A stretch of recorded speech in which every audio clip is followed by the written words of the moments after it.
this motherfucking bag. Stand out the way, I mean.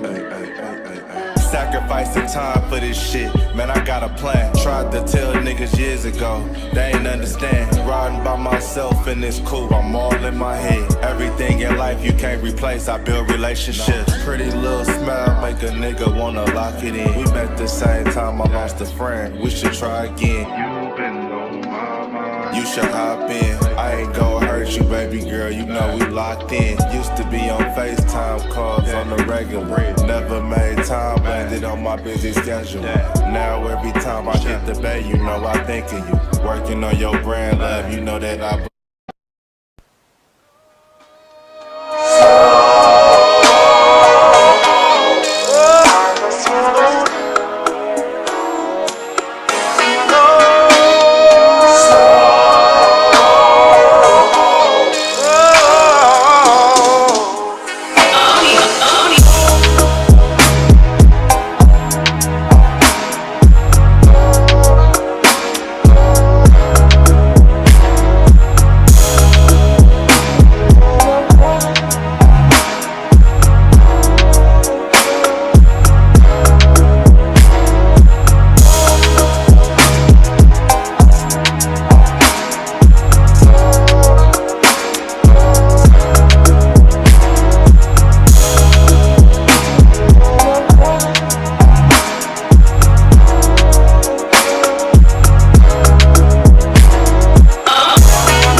just like that, we are live. What's good with y'all, man?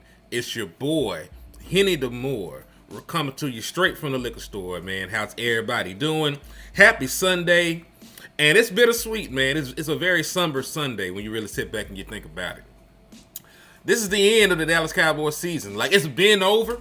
You know, like we been knowing for a very long time that we wasn't going no damn where. But this is the last time that you will see this version or this iteration of the Dallas Cowboys come together and play a football game. You know, after we finish the game against the Giants, this shit is over.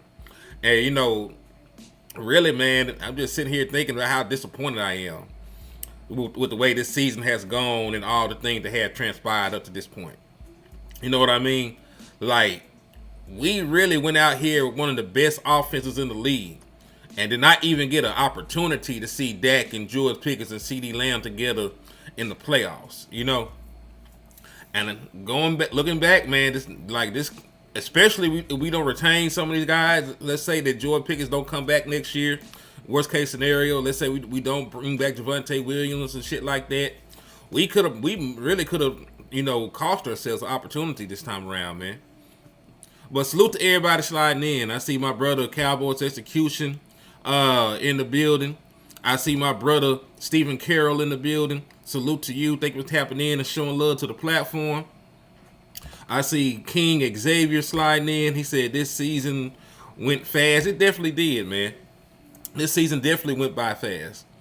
But, you know, since we only got this one game left, and then it's all the off-season talk and everything else, we got to find some kind of way to utilize this game. You know what I mean? Like, there's no such thing as meaningless football. So we got to find a way to make this game matter, evaluate some guys, and, you know, learn and use this shit to propel us forward. But before I get too far ahead of ourselves, because we got a lot to talk about, because I do want to talk about the season finale, but I also want to talk about some of the coaching stuff going on. You know, I want to talk about some different things, football related. But before we get too far ahead of ourselves, please, please, please, if you tapping in, please hit that like button. The more likes that we get on these videos, the more that it helps with the algorithm, right? YouTube pushes the videos to get the likes. That's just the way it is. That's the way it's set up. So if you want Hen, you know, you want this video to do well for Henny, you want to support the liquor store, make sure it gets as many likes as you can on it. That way it pushes it up in the algorithm. More folks will see it. It'll definitely help the channel grow. after you hit the like button on it, please make sure you go out there and you hit the share button, because sharing is definitely caring. You know, the more people that you share it to, it's like an open invitation to come on in and check out what we're doing. And, you know, since we put out dope content over here, I'm sure that they'll like it and they'll enjoy it. So please make sure that you hit the share button. He said we need to see the younger players to see if they will work next year. I definitely agree. You know, they're gonna be one of our first talking points. Like, who needs to step up, give these opportunities? There's a bunch of guys that will not play in this game, and you know, opportunity only comes to knocking. You know, once in a while. When opportunity knocks at the door, you have to answer. You know, they ain't spinning the block, you know, too often. So for the young guys that will get a chance to play this final game and showcase what they can do, maybe not even for the Cowboys. This might be somebody's, you know, audition for a different football team. You know, it might not work out in Dallas. There might be some changes in Dallas, especially on the defensive side of the ball. Like, we might have to completely gut the defense and bring in people that the new defensive coordinator wants. So young guys that come out here and show what they got on the defensive side of the ball, they still may not be here in Dallas. But if you can show that you can play in the National Football League, that may, you know, lead to an opportunity elsewhere. You know what I mean? Hopefully we see the last of Matt Eberflus. So yeah, y'all make sure y'all hit that like, make sure y'all hit that share, make sure y'all slap the shit, you know, out of Matt Eberflus, because he deserves to go. You say you want to see if Butler is healthy. He's supposed to be playing. He's supposed to be playing. And if you got it to spare, you know, you can hit the Cash App or the Super Chat. We are independent. We are still working out ways to get sponsors. I ain't going too well so far. I ain't going to hold you. But if you want to support the channel and help keep the lights on, you can hit the Super Chat, so you can hit the Cash App, man. Cash App is $ Henny the More. And, of course, the Super Chat button is at the bottom of the screen for donations. Boom. And I'm going to pin that. Without further ado, though, let's go ahead and get into the content. So, to our point, when we're talking about seeing the young guys and what they got, you know, in store for us, there's going to be a lot of opportunities, you know, especially at the running back position. Right? So, these are the moves that the Dallas Cowboys made, you know, before the game. This happened yesterday. TJ Bass, he's been the starting guard for us the last couple of games while we've been doing the, you know, Tyler Smith experiment of putting him back at left tackle. TJ Bass has been the left guard for us. He's injured. He's going on IR. We will not see him again. That is also the case for Malik Davis. You know, he got hit in the eye. His eye had swollen shut.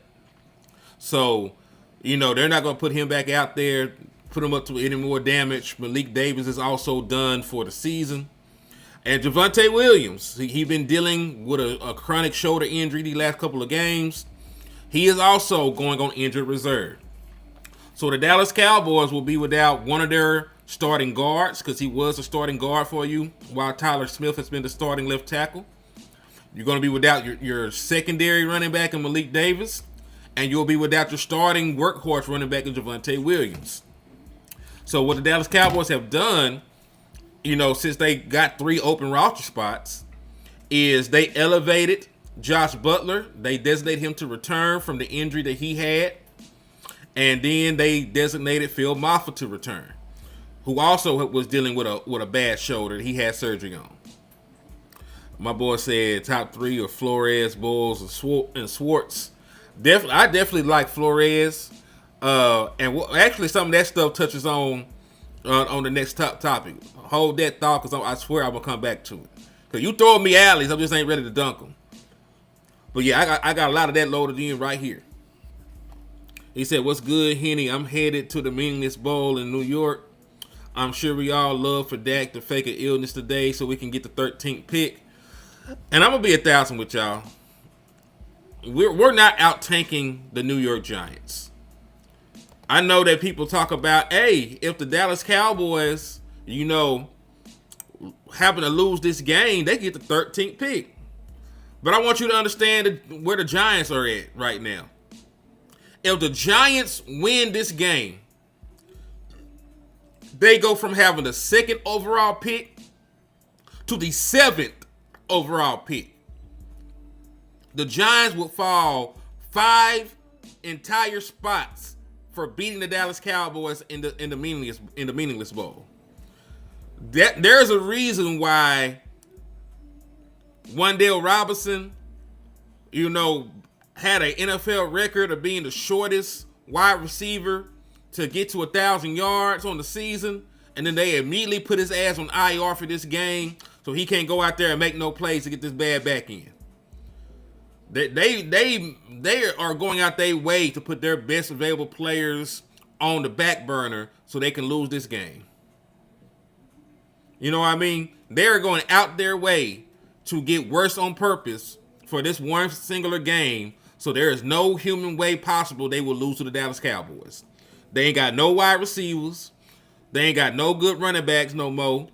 They offensive line, they done shut down most of their offensive line, so I'm not really sure how they go out there and beat the Dallas Cowboys.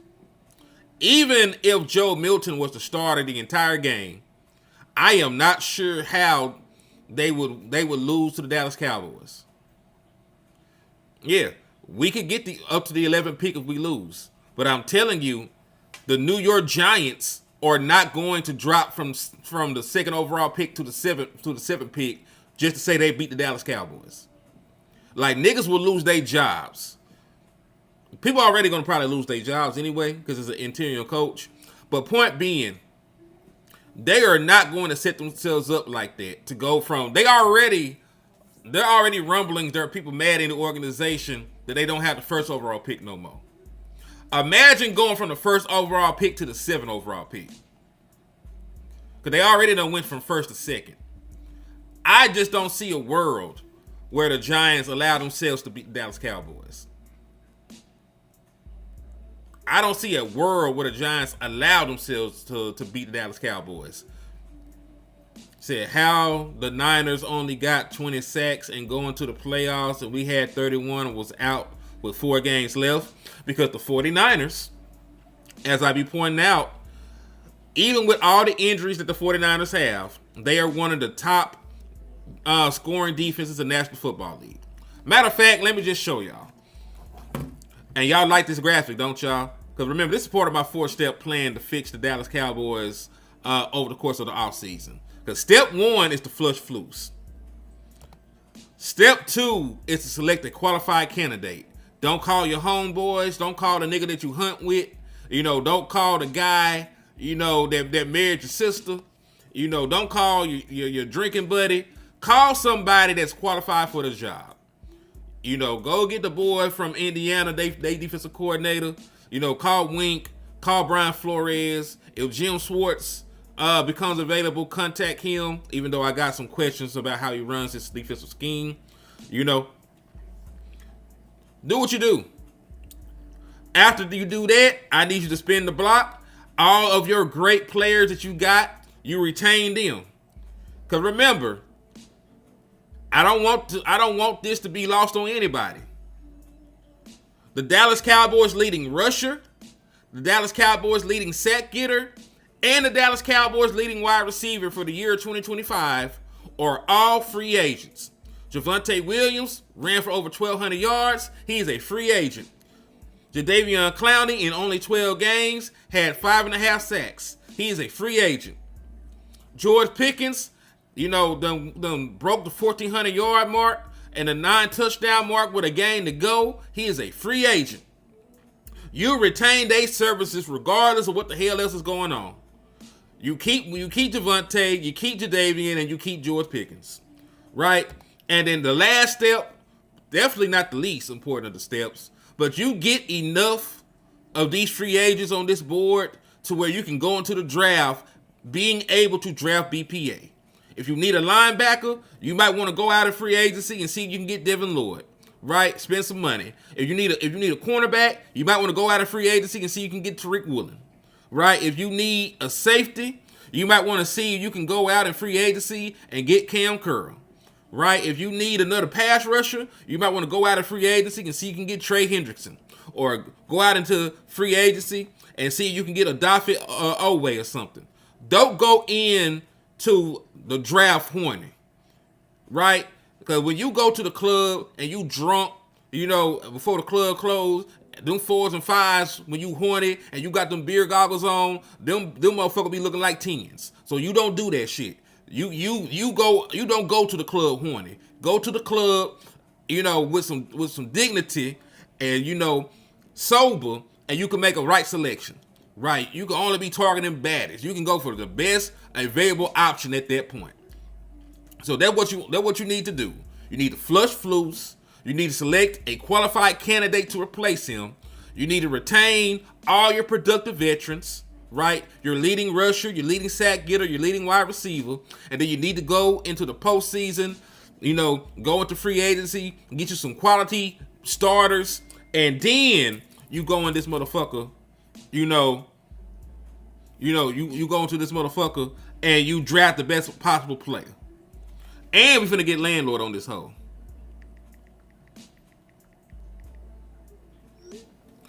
Yeah, we finna get landlord. But to your point, because we were talking about, hey, why is the 49ers still in it? Why are the 49ers, still able to go out there and do, what they've done? And I'm finna show you. But let me get this link sent to landlord real quick. Man. This went from a solo show to Cowboys Convos, where we have conversations about the Dallas Cowboys, man. So let me get my brother this link sent, and we finna cook up. But if y'all appreciate the content, y'all know to please hit that like button and please hit that share if you care.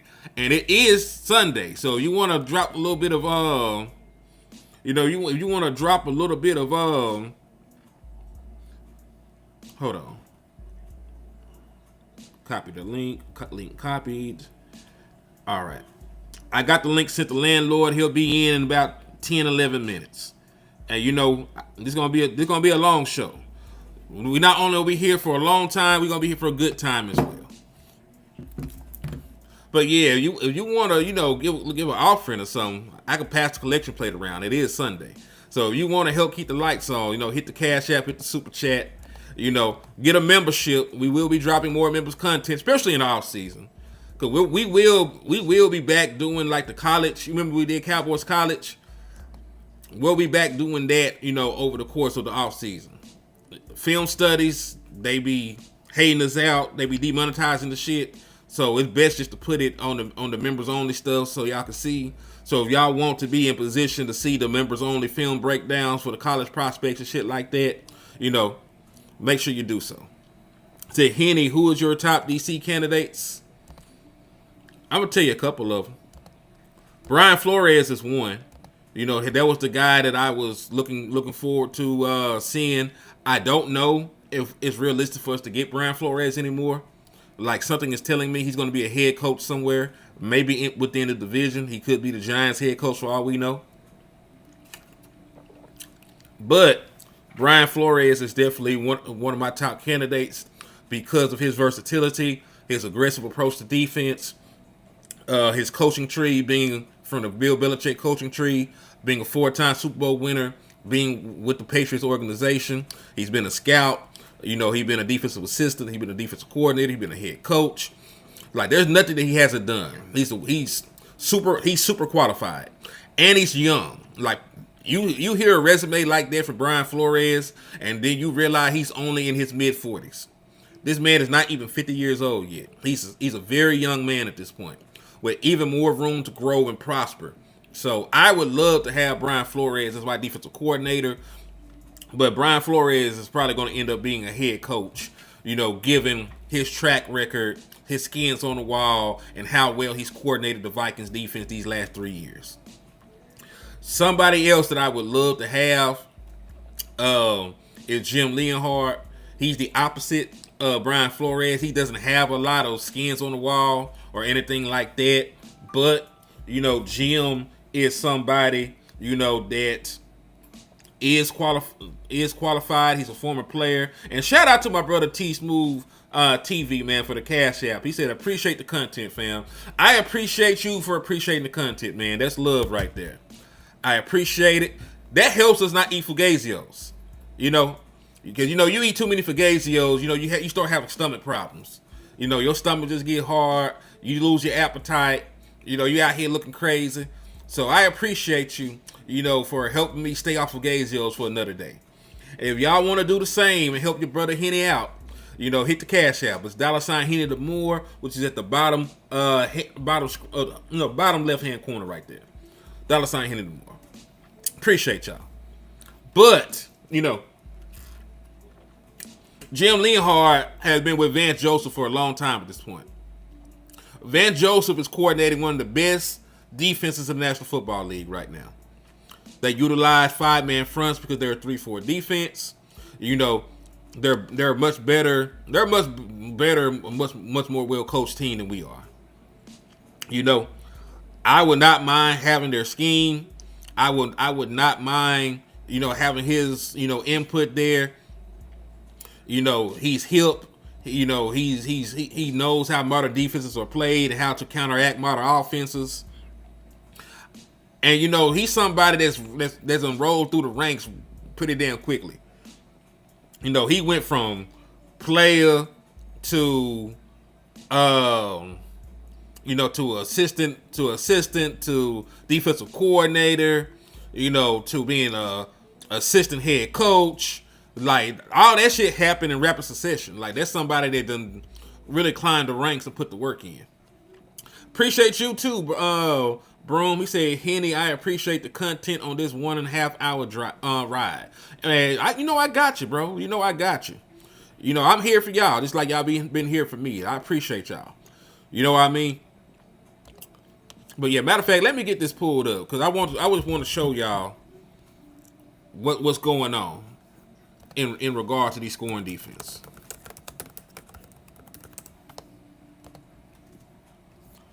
Because even though they lost, they only gave up 16 points. They lost a game only giving up 16 points. The San Francisco 49ers are the 12th overall scoring defense in the National Football League. And that's playing majority of the season without Nick Bosa. That's playing a majority of the season without Fred Warner. You know, that's playing a majority of the season without Williams, their first round pick. You know, that's with, you know, missing Brock Purdy for a prolonged period of time. You know, that's with missing George Kittle for a prolonged period of time. This last game they just played, they didn't even have Trent Williams out there. So they were super injured this year, and that has not been an excuse. On the offensive side of the ball, they still been scoring points. On the defensive side of the ball, they're a top 12 defense. They only give up 21.8 points per game. That's the 49ers right there. 49ers right there. 21.8 points per game. That's it. That's all. Dallas Cowboys are all the way down on this list, by the way. Dallas Cowboys are giving up 29.8. So, basically 30. So, that's the difference between the Dallas Cowboys and the 49ers right now. The 49ers, even with injuries, even with not getting sacks, even with all those other things, they are not allowing teams to score the football. They just lost a game 16-3. You know, if we only score 16 points, we're losing 30-16. You remember we were mad at Dak and them in the Chargers game because they only scored 17 points. 17 points would have been enough to beat the 49ers if the Dallas Cowboys had the Seahawks defense. You know? And that's the issue. That's why we're going to be going home. This is why our season ends today and other teams are moving on. They don't have to solely rely on their offense to be amazing week in and week out. They just don't have to do that. The Seahawks won a game where they only scored 16 points. Matter of fact, they blew a team out. I want you to actually get this through y'all minds and your understanding. They blew a team out with only 16 points. They blew a team out. League commander, you need more context to that. Because what you're leaving out is while the Commanders were a bad defense, they forced more turnovers in that one playoff run than Dak's defense forced in his entire career. That's what I need you to understand. Like, oh, they're bad. Dallas Cowboys defense don't force turnovers. Y'all have more turnovers in this one playoff run than Dak Prescott has had in 10 years from his defense. So that's actually the difference. Like, he took them. No, y'all had a shit ton of turnovers. Y'all had pick sixes and everything. So I understand you love your young quarterback, but he ain't just hold his nuts and just carry them to the promised land. That defense gave us some points, but they also got some timely turnovers. They turned turnovers into points. They helped y'all way more than Dallas Cowboys defense has ever helped Dak Prescott in the postseason. Love your lead, but I need y'all, to give proper context on why that happened. It's not like they gave up 50 points and he scored 51. That's not what happened. That ain't what happened.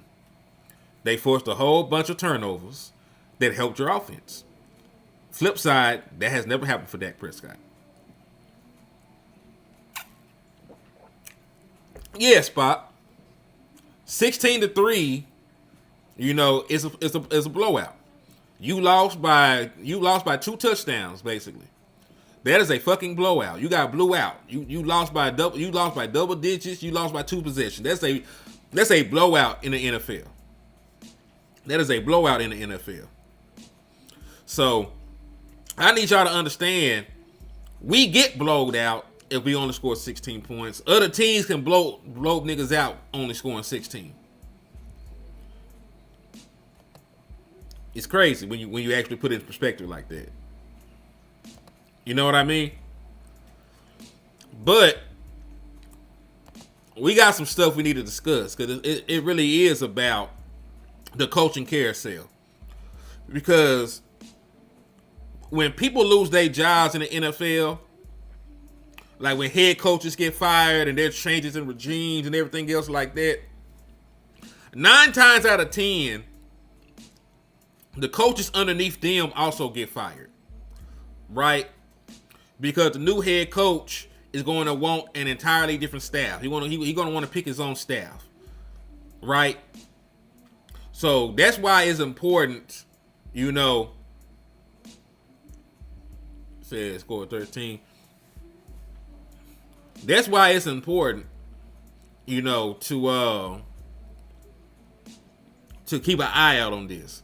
Because as more people get fired, like the talent pool the Dallas Cowboys can recruit from, gets bigger, right? The talent pool the Dallas Cowboys can recruit from gets bigger the more people that get fired and the more the coaching carousel spins around in the National Football League. So, for example, Raiders are likely to part ways with head coach Pete Carroll. And I want to start with that for this reason.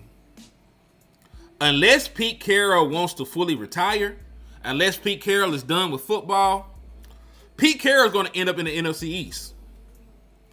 Why? You want to know why I say that? Why I believe that? Why I think that will happen? Because of this. His disciples are in the NFC East with head coaching jobs. His disciples are in the NFC East with head coaching jobs. Our own coach, Brian Schottenheimer, and listen, Brian Schottenheimer is on record. Brian said he models the way that he coaches as a head coach off of Pete Carroll more than his own daddy.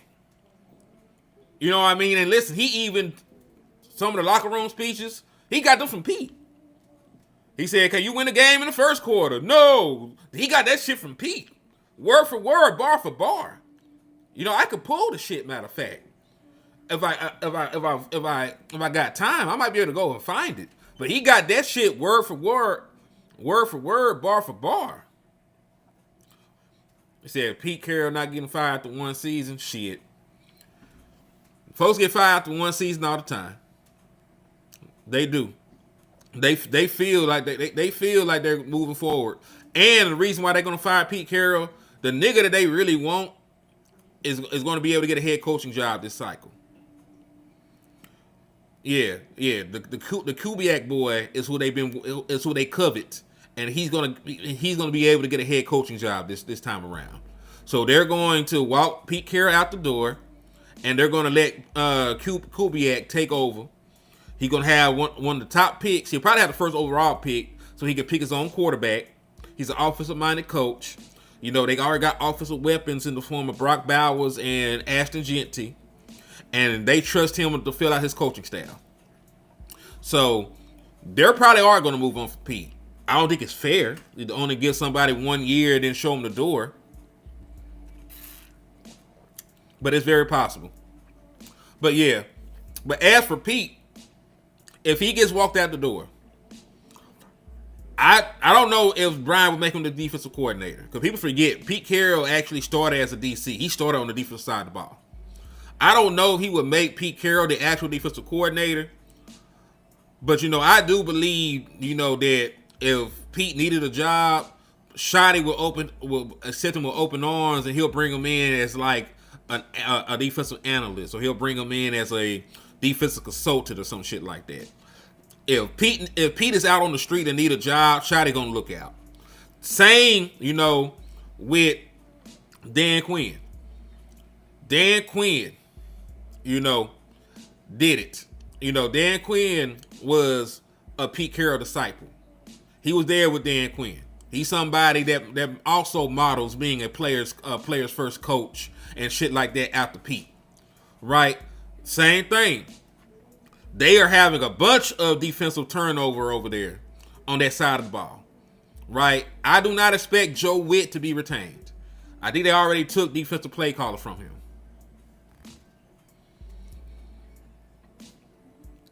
I always do, you know. I already did it for Joe Witt.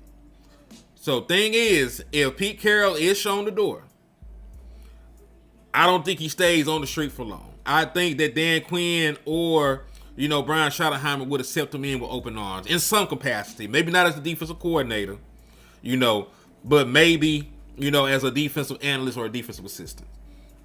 And we'll see the official DC brand. We'll see how it plays out. We'll know shortly, because Black Monday is tomorrow. Black Monday is tomorrow. So when you hear rumblings and shit like that out the blue, right before it's time for niggas to get fired, you pay attention. It could happen, it could not happen. Just something to be prepared for. Remember what they say, if you stay ready, you don't have to get ready. So I don't want anybody to be blindsided by nothing like that if it do happen. Because his ass could really end up in Dallas. In some capacity if he still wants to coach.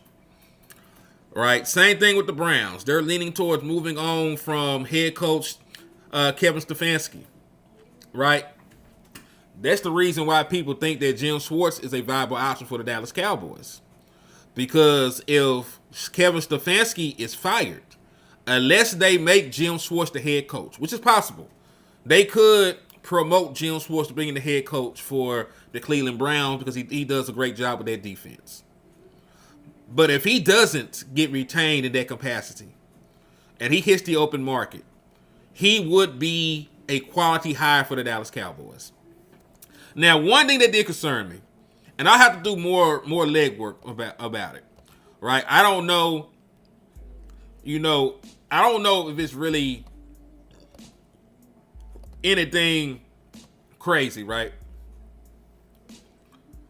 But they do not, the stuff that we complain, I'm put it like this, the stuff that we complain about with Matt Eberflus not disguising his coverages and not blitzing and all the other shit, only rushing 4, the Browns are actually more conservative under Jim Schwartz than the Dallas Cowboys are under Matt Eberflus. They disguise at a lower rate than the Dallas Cowboys, and they blitz at a lower rate than the Dallas Cowboys. So they rush 4 at a higher rate. They stay in stagnant coverages at a higher rate. But they're amazing defense. Now, I know with the personnel that we currently have, that shit won't work. So my question is, and I'm going to do the legwork on it. I promise not to just come on here and complain about shit that I'm not fully educated on. I promise I won't do that. But what I am going to do is I'm going to look at Jim Schwartz's track record. I'm going to see if he adjusts his scheme depending on the talent that he has. You know, if I go back and I look at some of those Eagles teams where they didn't have marquee pass rushers, I'm going to see if he just stood back and dropped 7 in the coverage, right? I'm gonna just see if he went back there and dropped 7 in the coverage, or if he blitzed. I'm going to see, if he adjusted his scheme based on the personnel that he has. Because this year he ain't blitz at all. The Dallas Cowboys have a higher blitz rate than him this year. This year he didn't disguise at all. This year the Dallas Cowboys had a higher disguise rate than he did. And we know that was not good enough for what the hell we had going on. So I'm gonna look at his track record, not just a 1 year. Because one year could be an outlier. And because he has a nigga named Myles Garrett, who might be the best defensive player of our generation, he don't have to get too fancy and shit. He got an all-pro pass rusher. When Jock is healthy, he got an all-pro linebacker. He got Denzel Ward in the secondary. He got good safety play. So he got enough talent where he may not have to, get all exotic and shit with the Browns. You know what I mean? He can line up and just whoop your ass with the Browns. So it may not be needed, what I'm saying over there. But I want to see when he had less, I want to see if when he had less, talent and shit, did he come after the quarterback? Because they didn't do it a lot this year. And like I said, it could be a one-off. It could be just with the talent he has with the Browns, he ain't got to do it like that. And I promise you, I'll do the background work and the leg work to find out. But I still would be interested. I still look at Jim Schwartz as a much better defensive coordinator, than Matt Eberflus. So whatever comes with it, comes with it. The same thing I said with Dan Quinn. He changed how he called plays based on the talent he had in Dallas. He went from a cover 3 guy to a cover 1 guy, right? So I'm fine with that. Because I don't think Jim Schwartz is so hard-headed and stubborn that he won't, admit to what his guys can do. I also believe that Jim Schwartz is a much better teacher of defense, right? I feel like he's a much better teacher of defensive football than him. So we'll see what happens. I wouldn't mind him being somebody. But moving on to the other candidates, though. Now, we talked about Todd Bowles being a possible candidate for the Dallas Cowboys. Somebody that could come in, got skins on the wall, got a good reputation, won a Super Bowl as a defensive coordinator, got head coaching experience, been in Dallas before. He was on the Dallas Cowboys coaching staff back in like 2007, right? So somebody that has some familiarity with. Now, Todd Bowles is not expected to get fired. There's still a chance they missed the playoffs. They won yesterday. But if the Falcons win this game, they will be eliminated from the postseason. And the Carolina Panthers would become the winners of the NFC South and go to the playoffs as the 4th seed. So it doesn't appear that Todd Bowles get fired, at least from this report. But keep your eyes out for it. If he does get fired, Todd Bowles would be a great candidate for the Dallas Cowboys. Somebody worth bringing in. Somebody with a lot of experience that can help. And salute to Jeffrey for the Cash App, man. He said it's for the support. Thank you for the support, and I appreciate the love. Yeah, Kelvin Hicks, it don't sound like he's leaving. There were rumblings it could happen, but now that we're getting closer and closer and closer, now that they're getting closer and closer and closer, it don't seem like it's going to happen. And I'm fine with that. I would much rather Todd Bowles, who's earned it. He put a lot of work in. I would much prefer for Todd Bowles to stay as a head coach because he deserves it. Salute to my brother Nigel Wanza for the $5 super chat. He said, I know this sounds crazy, but if he had a no trade clause, would you trade Dak to improve your defense? You know what? Let's have a conversation as a family real quick. Let's have a conversation as a family.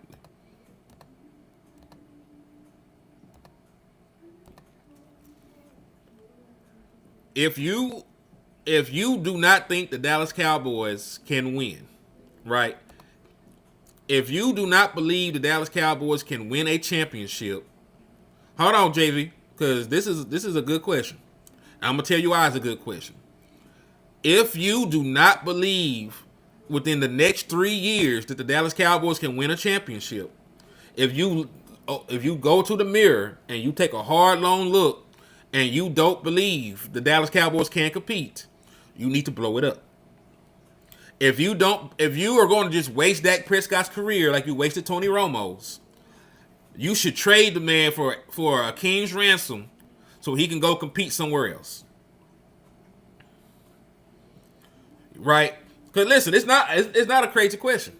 It's not a crazy question because if you don't think you can win, why would you hold on to Dak Prescott and be good enough not to get top picks, but not good enough to win a championship? Because that would end up happening with Tony Romo. So if the front office is not going to do right by Dak Prescott and build this team, if the Dallas Cowboys are not going to do right by Dak Prescott and build this team up and waste his career like they wasted Tony Romo's, then you trade that. But if you are going to be out here,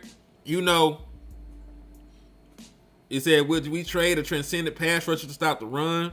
What will then happen to the pass defense? It'll be bad for at least 1 year. But you have enough assets now, you could turn. So let me ask you a question, JV. Because you're my nigga. You know you my nigga, you don't get no bigger. So let me ask you this question. If you turn Micah Parsons into Kenny Clark, Quentin Williams, and Maxx Crosby, would you say you won that trade? That's the question I have. Because we already got Kenny Clark. We already got Quentin Williams. If you turn the other assets that you got from Micah Parsons into Maxx Crosby, would you say, that you came out on top in that trade? Because that's what your stuff's going to end up being. You know what I mean? That's what your stuff is going to end up being if you pull the trigger. Because there's rumblings now that Maxx Crosby's on the trading block. So if you end up with Kenny Clark, Quentin Williams, and Maxx Crosby, would you feel better? So the question is, yep. And that's the same thing when we talk about trading Dak Prescott. Because right now, that sounds crazy, right? Because Dak Prescott is an all-pro quarterback. He's a Pro Bowl quarterback. He's your franchise leader in passing yards, and by the time it's over, he'll be your franchise leader in passing touchdowns, right? But if you turn Dak Prescott, into another good quarterback, and you turn those picks into like David Bailey, maybe a Myles Garrett or some shit, since we just talking about rebuilding and starting over, something crazy. You can't say it's a bad move until you actually see what you get back for Dak Prescott. You know what I mean? Like when they traded Micah Parsons away, I was devastated. I didn't want to talk to landlord. I didn't want to talk to nobody. I was mad as a bitch. But now that we are seeing what these draft picks are turning into, we got Kenny, we got Quentin, and we could possibly turn that other draft pick into, into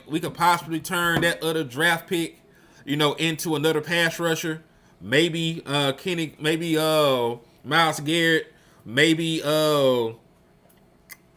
maybe Maxx Crosby. It looks better. You know what I mean? It looks better at that point. And listen, so that's why I said that. It's not because I want to get rid of Dak Prescott. I don't. That's my nigga. I fuck with Dak. Most of my arguments amongst the fan base is defending Dak Prescott. Y'all know this to be true. Y'all probably see me on social media. The nigga I defend the most on social media is Dak Prescott. But if they ain't gonna do right by Dak, and we're gonna be in limbo of not being good enough to win and not being bad enough to get top picks, then you hit the hard reset button. You hit the hard reset button. If not, if you like, fuck that, we going all in, we're going to do right, we're going to fix the defense, we're going to keep George Pickens, we're going to push our chips to the middle of the table to compete the next 2-3 years, then you keep that. You know, that's how it goes.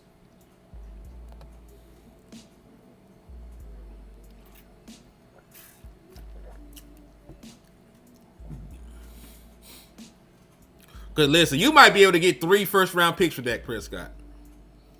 If a nigga give you 3 first-round picks for Dak Prescott, you at least listen. Especially if you piss Dak Prescott off to where he might consider leaving any goddamn way. Cause that's the thing. That's the beautiful thing about a no trade clause. It works both ways.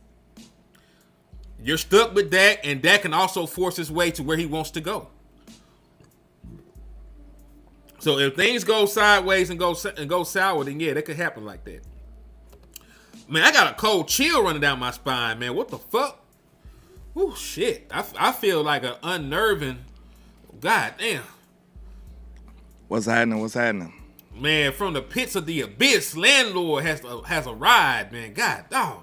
I knew that I just felt like dying for some reason. What's up with you, Land? What's happening, man? Hey, man, listen. Before we go any further, hold your thoughts. I just want to say this. I know some of y'all motherfuckers been wondering where I've been. But, unfortunately, the Indiana Hoosiers beat my ass to sleep. And I've been in a slumber for like a week. And Hen just woke me up. So, hey, man, how y'all doing, man? Let's do it. My nigga, hold on. What's happening? Is that a money exchange hat? Yes, it is, sir. Now, see, I heard a nigga won the lottery recently. So, you know. Did he? Yeah, I heard a nigga won the lottery recently. Okay. Now, landlord, there are subtle signs it might be you. I don't know. Nah. I see Cartier. I see Armani. Hold on. I wouldn't be on here. I wouldn't be on here. But look, hold your thought. I did want to say, before y'all be too hard on me, I did do some scouting for y'all niggas. I went to the Orange Bowl. Yes, he did. So, you know, if you want some little inside information, be nice. Talk to me nice. What they say? Don't get too crazy. You feel me? So, yeah. And my assessment from that is pretty simple. Just like a quick get it out the way. Texas Tech defense is trill. Their offense is not. Let's go. Let's go. David Bailey, that nigga. Yeah, them niggas. But they defense fast, aggressive, and they tackling.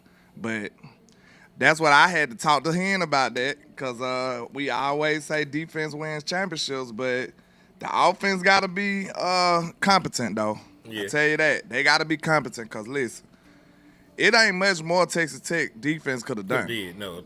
Like, I don't know what y'all want them to do.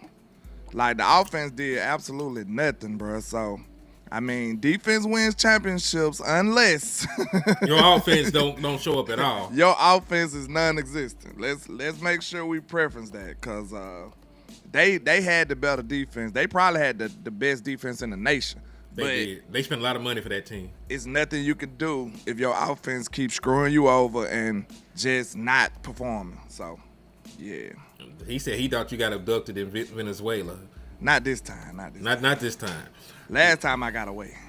Now, see, he don't have to land anymore in Venezuela to drop out the ligaments. He just opened up the cargo plane and the arms and the limb just fall out the bottom. Yeah, we got drones now. They just drop them down, you know, at your doorstep ligaments.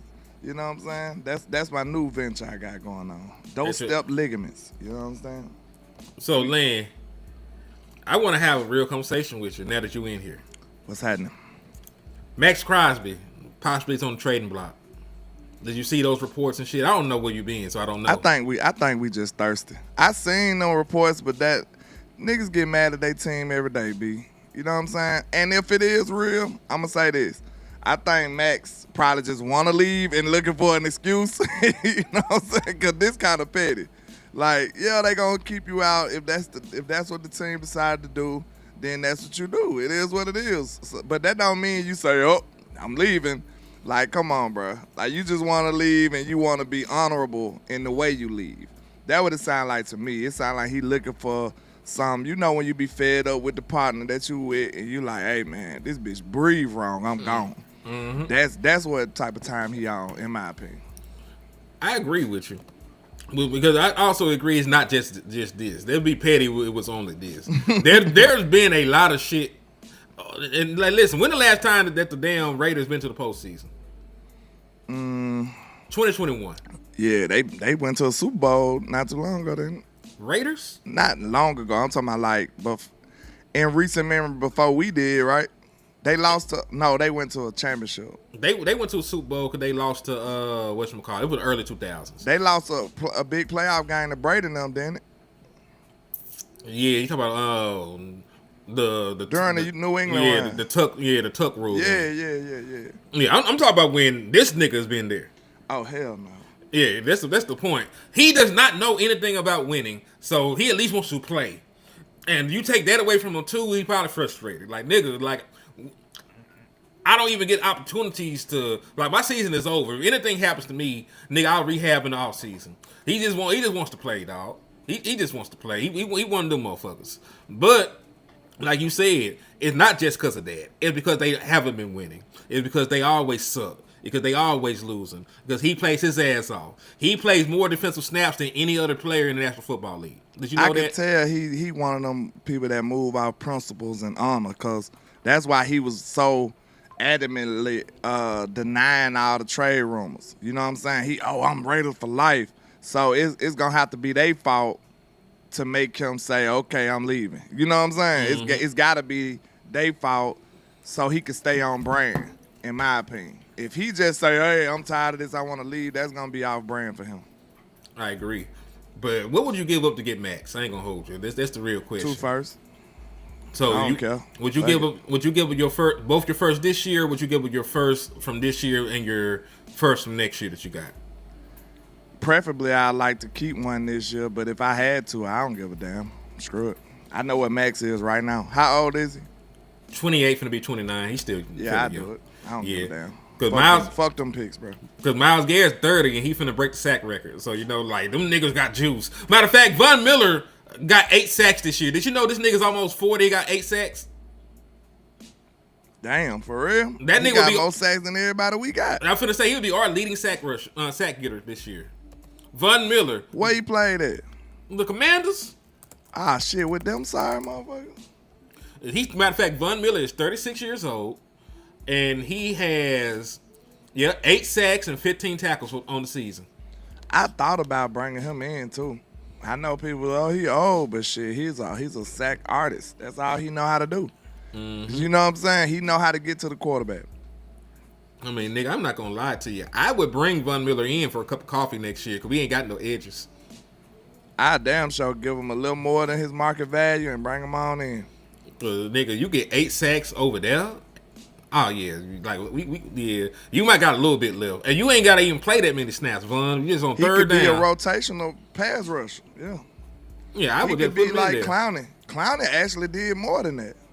Yeah, cause see, Von Miller comes off the bench for them, so all he is, he's like third down pressure. He's James Houston. Yeah, James Houston. He just like James Houston. As a matter of fact, shit, we gonna put if you have you got 2 situational pass rushers like that. You got James Houston and you got Von Miller. You just rotate them niggas in, and then you keep clowning. You draft the nigga, and you have Eazy-E. You probably done resolved your defensive end situation.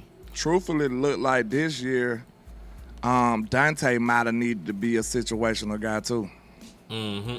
Cause like we be thinking about like, oh, we like the sample size we see from this player.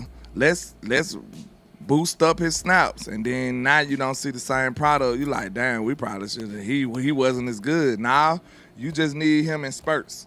You know what I'm saying? You don't need him to stay longer than he need to. Cause like we say, fatigue makes cowards of us all. My coach used to always say that. So your conditioning is very vital, but in this case, you don't want an undersized guy to be going up against these big ass tackles and shit for way too long, because they're gonna start getting sorry after a while. He said Von Miller still got that hip drop. He just not as fast. Well, yeah. I would expect him not to be as fast as he used to be at 36. You know what I mean? But he's saying he still got that bend. What do you mean by that hip drop? Like he still get underneath a nigga and get to the quarterback. He was Micah before Micah. Yeah, you just talk about he got 137 career sacks. That he won the GOATs. Yeah. Defensive Player of the Year. He's Sure. He's first about a Hall of Famer, man. Won a ring on an outstanding defense. Carried Peyton Manning through the playoffs. Mm-hmm. Them boys was gangster, man. They took Cam Newton whole goddamn existence away from him. Mm-hmm. He no longer is. He's a figment of your imagination now. Who? They ruined him. Like That niggas nigga was never the same after that game. They just called that man Superman. Now they look at the nigga like he Clark Kent. The nigga got hit up with the kryptonite. Straight up. They took that boy out of here. He gone. Yeah. But I would do the same. I actually would say, since he's trying to force his way out, I would try to lowball them niggas first. See they take the shit. I'd get the niggas first and a second round pick. If they go for it, they go for it. Shit. Cause think about it. Michael Parsons only got 2 firsts. That's what I'm saying. And then he older too. You right. So it can't be the same thing. But if I'm the Cowboys, I'm desperate. I gotta fix this shit, bro. I'm sorry. Like, I'm not acting like our pass rush will be our demise every year. You know, we could do some decent shit in the draft, but I don't want to chance it. If I'm Jerry Jones, I'm trying to fix this shit quickly.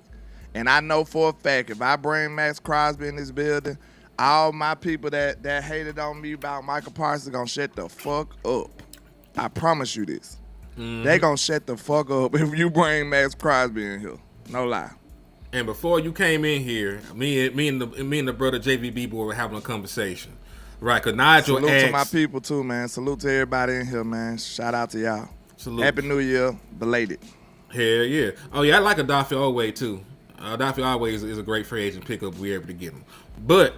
You know, the point that he was making, because Nigel asked, would we trade Dak Prescott, you know, for a big enough for a big enough haul, you know, and I said it just depends on what they offering for Dak, because if the Dallas Cowboys aren't trying to compete, or they're not going to do right by Dak and waste his career like Tony, you move him because you don't want to be in purgatory. But in what context? What you mean? I mean, what would make us deal Dak? Something happen, or it's just the offer we can't refuse? That what you're saying? I'm saying if the Dallas Cowboys are lukewarm, if they're in that window where we're too good, you know, to be bad with Dak Prescott, you know, like always picking in the 20s, you're good enough not to be a bad team, but you're not good enough to compete. If you stay in that window for a prolonged period of time, you know, you might want to think about moving Dak Prescott. If you're not going to do right, because there's a path forward to compete with that, but if they're not going to do it, you know, you need to tear the Band-Aid off. I don't know about that one, because I feel like the threshold from rebuilding and competing is a quarterback. If you don't have one of them, you might as well be rebuilding. So I don't want to trade the one I got and then force myself into a rebuild. All you got to do is get this shit right. That's what I'm saying. Like just you get can, it right. Like you can get it right, but we know who we're dealing with. They had plenty of opportunity to get this right with Dak. They could have built a Super Bowl winning team around Dak when he was making $500,000 a year. They didn't do it. They could have did right by Dak, but instead they traded away Amari Cooper because of a goddamn shot. You know, they could have did right by Dak by putting a competent defense together, but instead of making the defense better, they traded Michael Parsons away without any real plan in place. You know, they've done plenty of shit to undermine Dak Prescott since he's been here. So that's why I said, if you're not going to do right by the man, you know, because listen, Father Time is eventually going to force your hand anyway. Dak Prescott will be 33 next year. Yeah. You don't have much time with Dak. Like, your time to compete with Dak Prescott is right now and the next 2 years. Like, next year and the 2 years after that. That's your time frame to compete with Dak Prescott. Dak still got the no trade clause, though, don't he? He do. And also going to come to the point of, hell, he might be ready, too. Yeah, that was my next point. So, like, if it comes to a point where Dak wants to start over and you feel like you can't win, what you actually could, what's the word I'm looking for? What to describe our front office? Thank you. That's the word I was looking for. Incompetent. Yeah. So you're that incompetent. You know, you need to move on. But the point being is this, because I got segued, right? The point, I really forgot my initial thought. You was talking about the Dak Prescott trade, though. I was talking about trading Dak Prescott. And asking me would I do it. And I was asking about the contest, like what made me do it. Right. But there was something before that. Because there was a segue to another thing. That's how I know I'm getting old. Because I got elaborate stories that go to another elaborate story. Yeah. So I'm getting old as a bitch. What the fuck was I saying? I think I was trying to make this shit relate back to Maxx Crosby. What was you gonna deal Dak for Maxx? That'd be goofy to me. No, I wasn't talking about dealing him for Maxx. I wasn't talking about dealing for Maxx. I'm old, so I gotta stop segueing. Cause I done lost the plot, so it doesn't really matter. I done lost the plot. But, you know, back to that though, like I personally wouldn't, but it's also the point of, nigga, you ain't gonna do right by this man, and you might want to blow it up, cause you can't just be lukewarm either. You know, we been through being lukewarm. You good enough to make the playoffs and you're one and done because you're sorry at the end of the ball. Let's talk to Mr. League Commander because he wants some attention right now. Talking about no team would take Dak's contract. That is incorrect. That is false. False as a motherfucker. It's a lot of teams that would love to have a Dak Prescott on their team. And let's not act like Dak didn't even play up to the caliber of his contract this year because he did. He made a Pro Bowl. What the fuck is y'all talking about? Threw 30 touchdowns, over 4,000 yards. Was getting MVP consideration before the season went down the hole. How about your quarterback this year? Incomplete. He did not play. That man was beat the fuck up. And he wasn't shit when he was playing this year. Let's be real. We beat that nigga. Let's be real. So I think you need to simmer down, sir. Mm-hmm. But yeah, man. As far as that, I wouldn't do it unless you fully committed. Cause if Dak get traded, I need to trade CeeDee Lamb. I need to trade. I don't need to sign George Pickens. I might as well reboot all this shit. Everything. If I let that go, I don't give a damn about no other player on this team because I just diminished my window. I just canceled everything out. Everything is a void right now. Unless you feel like you can go get one of these journeyman quarterbacks, and that ain't how we built. We not like that. You need a complete team to compete like that. And we're not complete at any. We not at any complete point. at all. You ask Dak to save your life all the time. And honestly, that's actually one of the reasons. That's the problem. Yeah, that's why it's even a consideration to trade Dak because you're so bad everywhere else. Like Dak Prescott is the equivalent of having a Bugatti in a shack. When you look at the other side of the ball. Them people said that they went, bro. Could you imagine Dak with Seattle right now? Cause Sam Darnold doing good, but Dak would have them like a very scary team. You would think they going in to win it all. And I know they the number one seed in the NFC, but we still look at them like, man, that's Sam Darnold. He gonna fuck up out the wild, or we looking at him like he gonna come fall back down to earth somewhere. And like they did last game, but they still won. But we feel like when the competition get a little tougher, and in them playoffs, I feel like they'll probably crumble after a while. If you had a Dak Prescott on that team, that'll be a different team. Mm-hmm. I completely agree with you. Damn sure could agree with you on that one. Also, yeah, I trade Quentin too. If you get rid of Dak, man, I'm trading everybody. Trade everybody. Like I said, it's a rebuild at that point. It's a real. You got to be committed to that rebuild. Mm-hmm. Just like I said, my Spurs are a great example. We was in mediocrity for a while. We had DeRozan, we had Aldridge. I liked them players, but they was not good enough to get us over the hump. Mm-hmm. And then we stumbled upon a young Denver team. We couldn't do shit with them. You know what I'm saying? This before Jokic got the MVPs, got the championships. We ran up against Jokic and them in like the play-in or the playoffs, like the first round, and we couldn't do shit with them. We lost to them like 2 years in a row. So like, after a while, you like, okay, this is a good team, but can we ever really even compete for real? That's when we were like, okay, bet, we finna trade everybody. Somebody had to press the button to go on, give it up, and start over. And it probably gave you some good incentives to go ahead and say screw it when you seen this 7'5" alien coming down the pipeline. You know what I'm saying?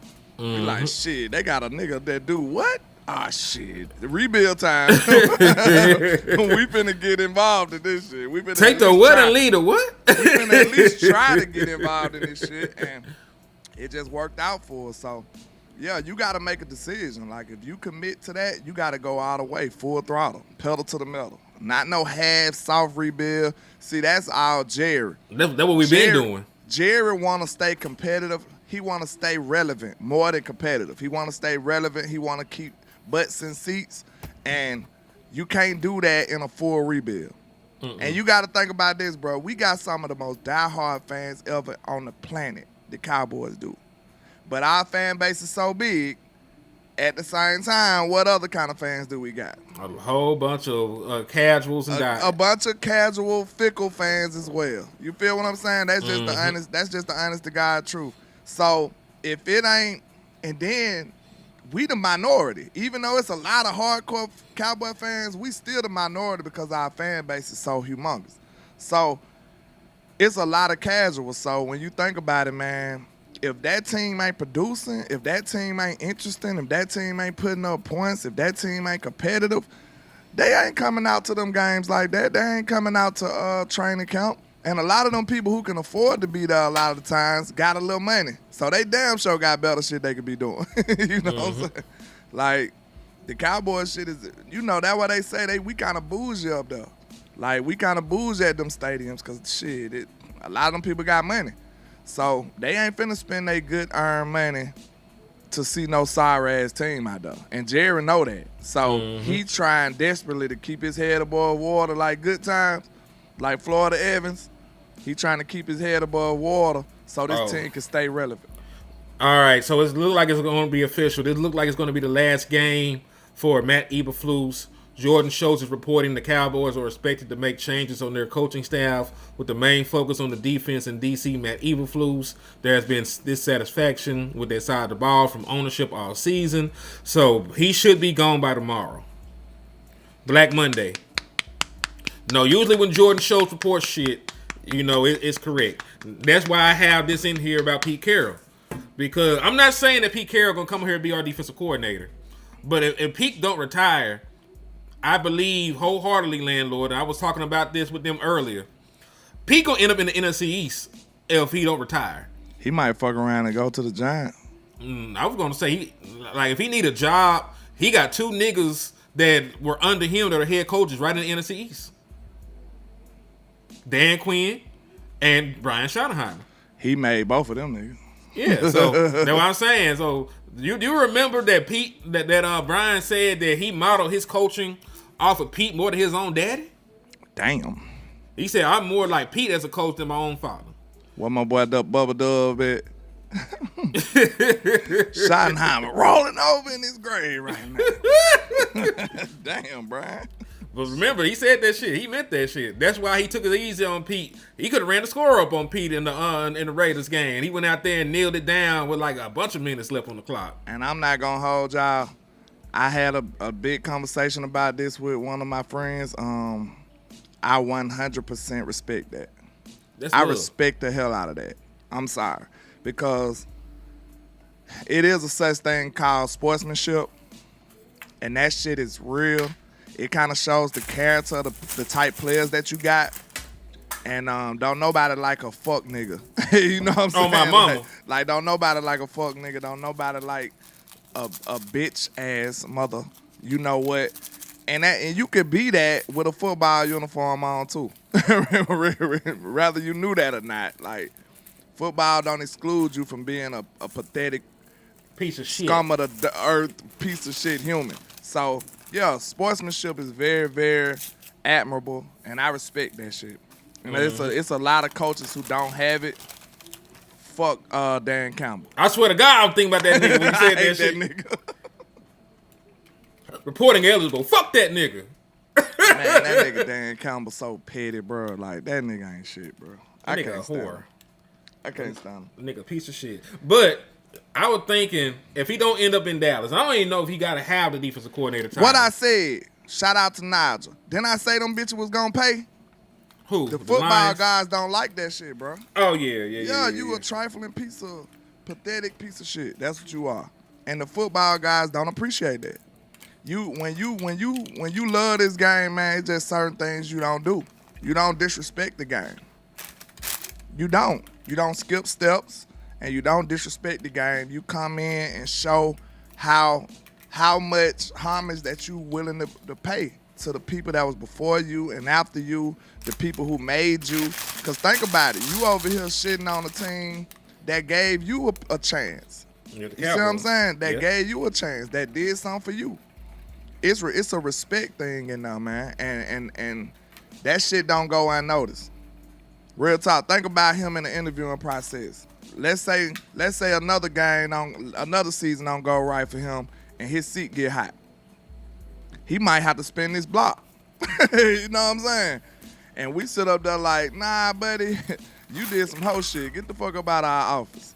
Yeah, we good on that. We cool on you. Real talk. Also, Alfred Al Harris, there are rumors that they hate that nigga, and he's not coming back. Who?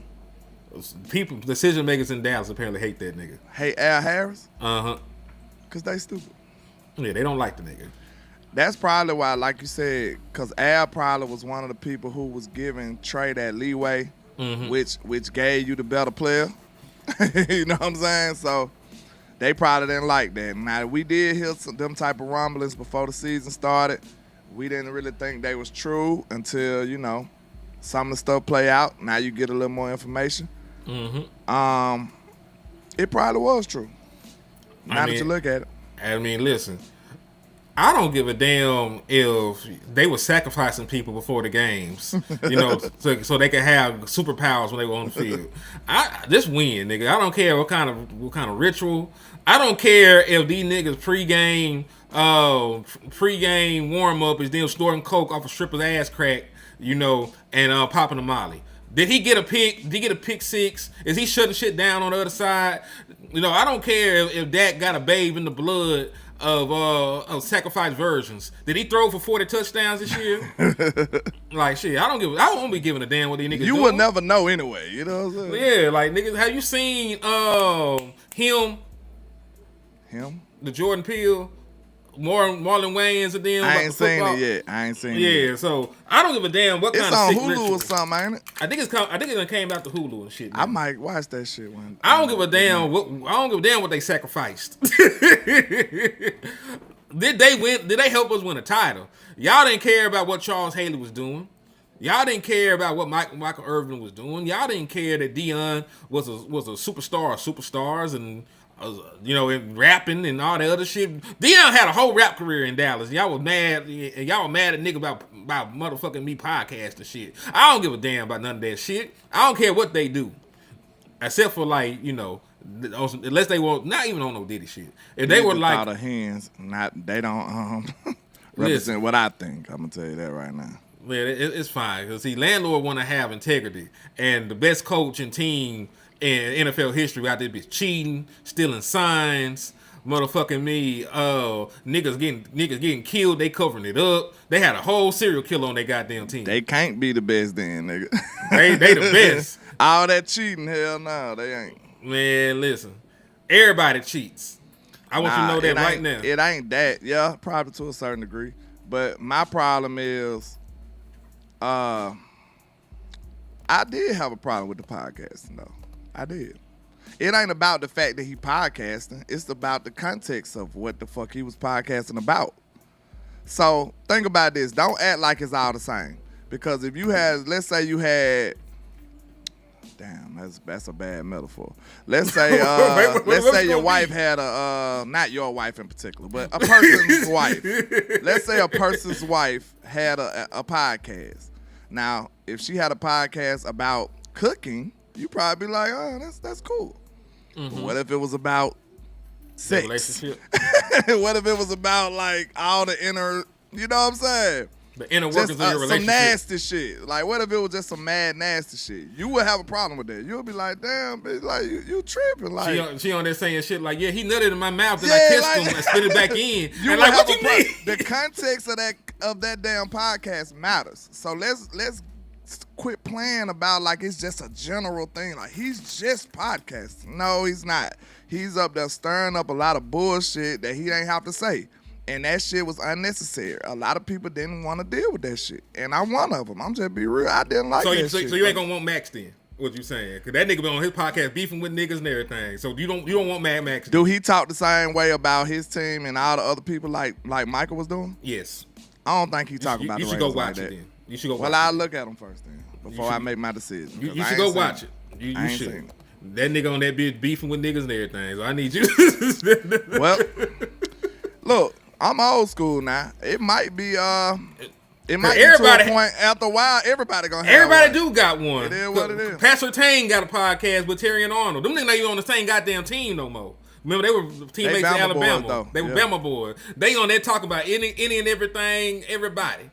You know, so it's gonna get to a point. Everybody has a podcast. It's a little different though, bro. It's still different. With great power comes great responsibility. And you don't have that level of power as a fucking Oakland Raider, as a Vegas Raider, whatever kind of Raider you want to say. That shit won't get the same type of buzz as the Cowboys, bro. Let's just be real. It's different here. That is fair to say that It's they different probably here, got more. bro. They probably got more reach because of the Dallas Cowboys. It's different here, man. We can't just say podcast for podcast. It's a whole different type of platform we got here. Like if you want to be a Cowboy nigga, you can make money in a whole bunch of different ways. Why I gotta be on a podcast?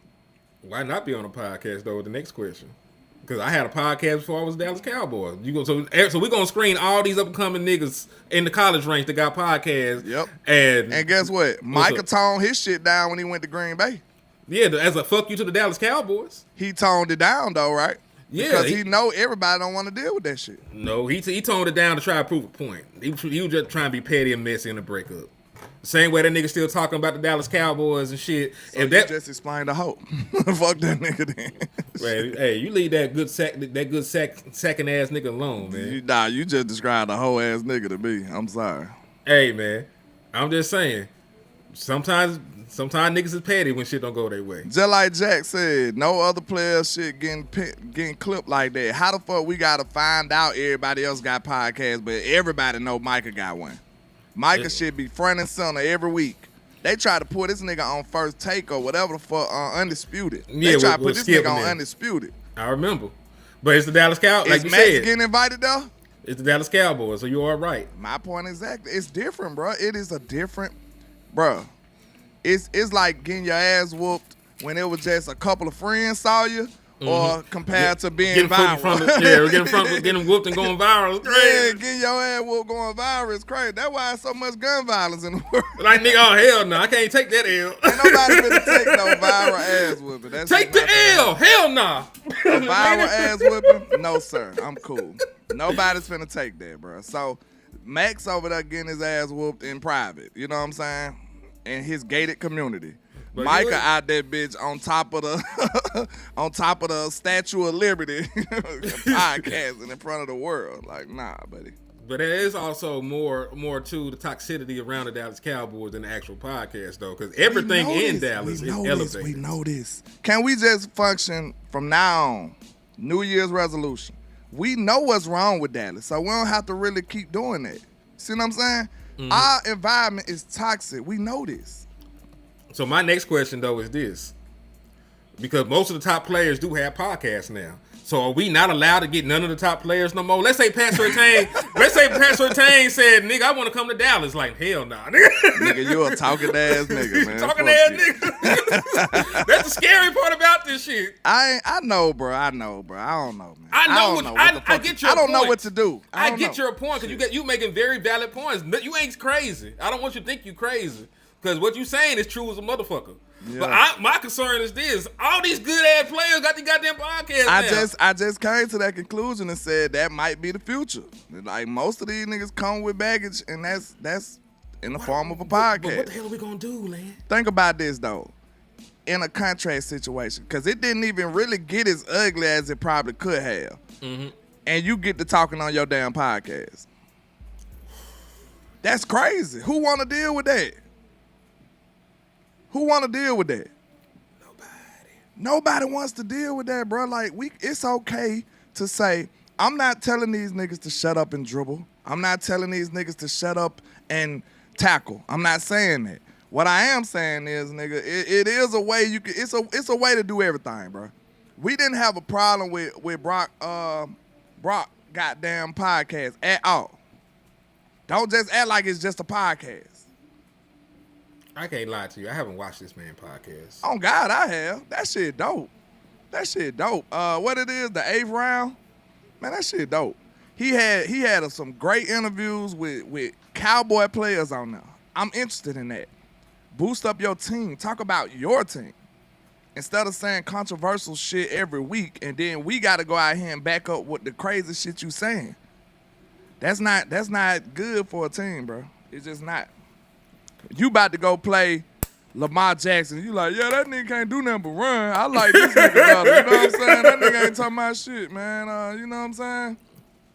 He ain't even in my top 10. Like, Lamar over there like, what the fuck you mean? He over there taking bullets like, oh, shit, boy, I'm finna go crazy when I play these niggas. And especially think about it. You talking about the opposite side of the ball. You can't even help them niggas. You know what I'm saying? If you talk about a defensive player, you can't even help the offense go against these niggas. Like, man, just be quiet, bro. Yeah, it's gonna get to the I'm point. from a time where talking when the best thing you should be doing. Like, real talk. Like, talking will get you in danger. Like, yeah, and that just shows our from age. where I'm from, no lie, I swear to God, you come around the people I grew up around, and don't nobody know you, and you just running off at the mouth. It's an ass whooping. You probably finna get your ass beat up out the way, I swear. Like, that's just how we was raised. Like, Yeah. But you know, real niggas don't talk that much, man. Shut up. This is a new generation, man. That's all I'm gonna say. We damn near 40. These Yeah, niggas, I'm old school. These niggas commit murders and then go on live and admit to the shit. Yeah, we spun through there. Yeah, with the nigga told it. Switching with a Drake and shot up everybody. It's gay. We went through there, man. Laid everybody down. With a skirt on. They don't give a damn. These niggas crazy. So it's a different generation now, man. So you I don't know who tough or who not no more. I just respect everybody. Hey, my bad, young man. I be in the house now, man. You know what I'm saying? I'm dormant, goddamn. I'm good. I'm not active anymore. Dormant is crazy. I'm dormant, not active, goddamn. Ooh-wee. But yeah, man. I feel like that's another thing about this upcoming off season though, man.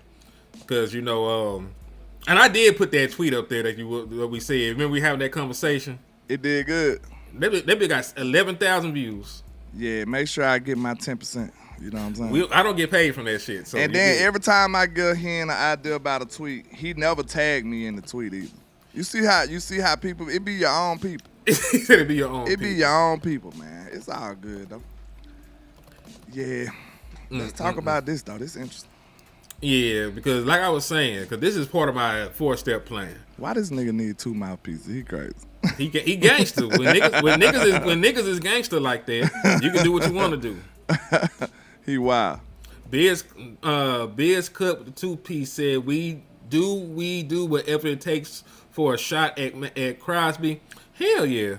I think we should though, to be honest. If Hell we gotta yeah. give up them 2 first this year, man, fuck it. If you're all in, be all in. That's why we were having that conversation before about moving on from Dak if you're not good enough to compete.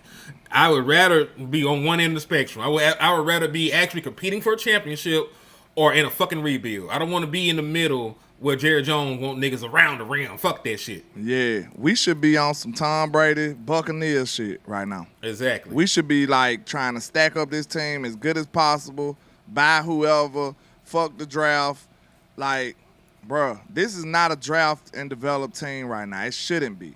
Real talk, like the only things you trying to get from the draft is some instant impact, plug and play shit. If that ain't what it is, we good. I'm straight. Exactly.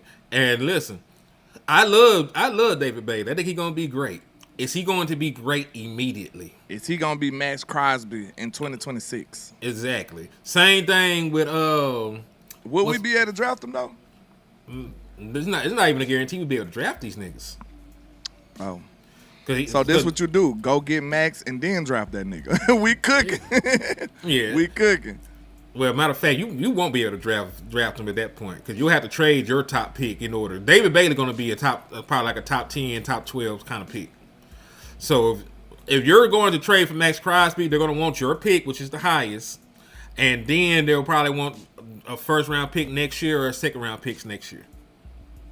Like, that's going to be the prerequisite to get Maxx Crosby. Your highest pick this year, and then, a first or a second in 2027.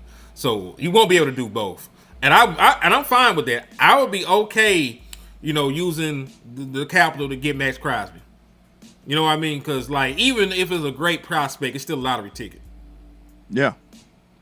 I'm looking at it like, if you're going to retain this offense, you definitely need to go all in on trades and all that. Now, if you don't sign George, I don't care. I'm going to be real with you. That's damn near a rebuild to me. This is a real talk. I know that sounds crazy, but you won't be the same offense nowhere near. Hold on. Hold that thought. I want you to say that in about 5 seconds. I need you to just talk about the importance of retaining these niggas, because I'm finna go to the bathroom and warm my coffee back up. But then I got a scenario for you when I get back. Let's do it.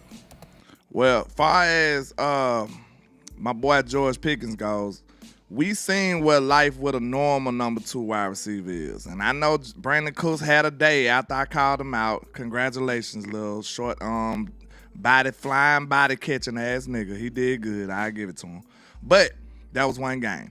Let me know how would you like that for a full 17 games. And we seen that was not something we was attracted to. All right, so George Pickens gave us a whole nother dimension of wide receiver production. We never seen a number 2 wide receiver go crazy like that, or a second option. So,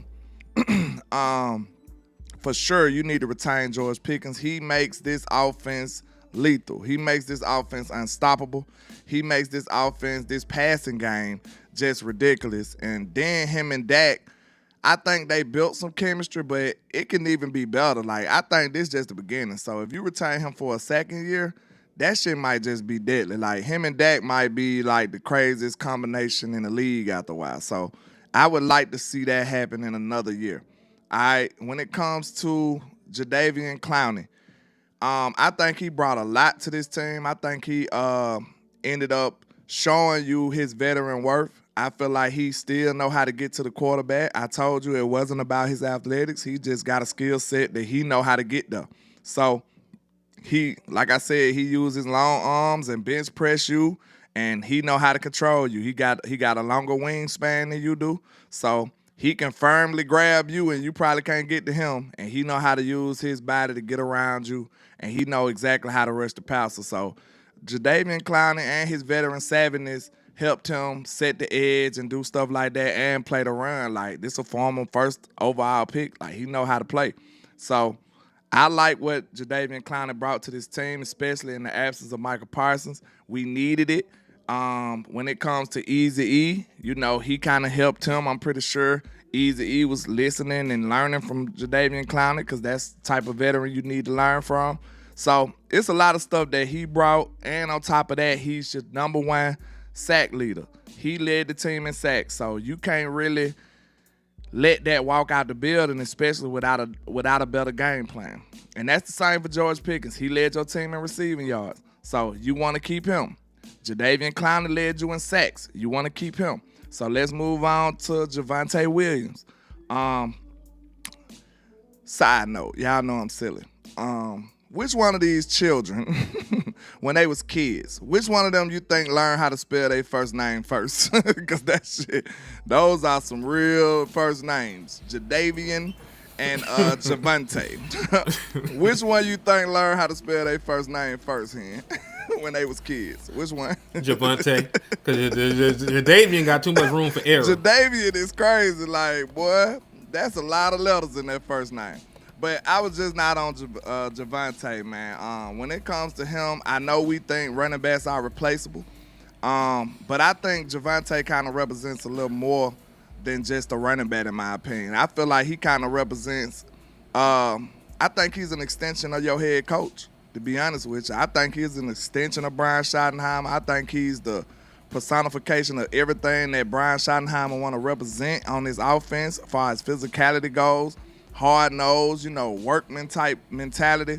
I think Javonte is a person you want to keep around here. Like, I view all running backs like, you You could probably get a little better. And Javonte is somebody I would like to be a little faster, a little more twitchy.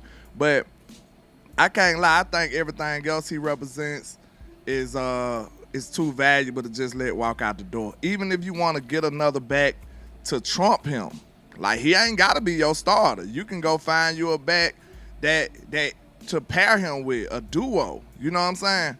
If you got a back that's like a little better than Javonte, you can pair him with him. So we learned from our mistakes when we let Rico go. We could have paired Rico and Javonte. We would have had probably the best run game in the league, bar none. Right or wrong.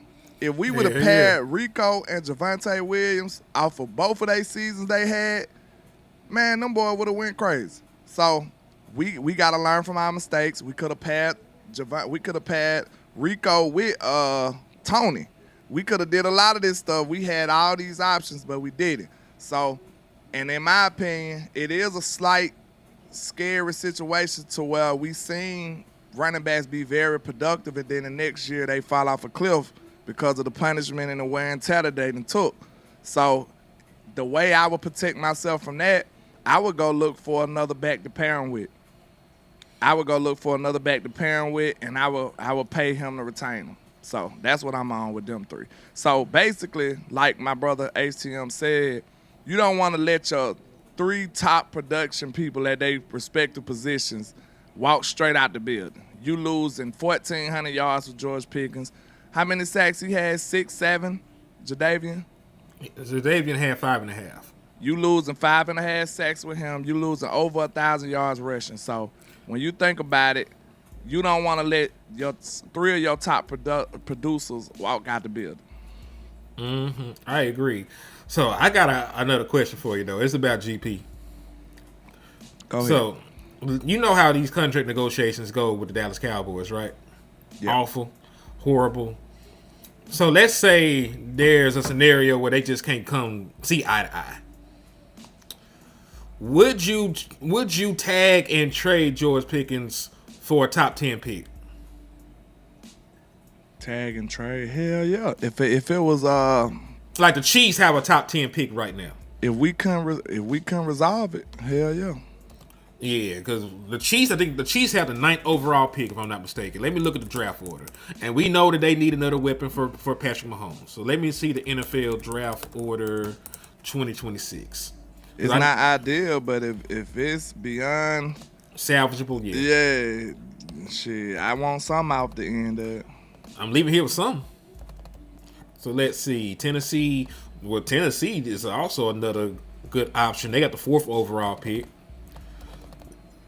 I just wouldn't trade him. I just wouldn't trade the nigga to see, the Chiefs got pick number 10.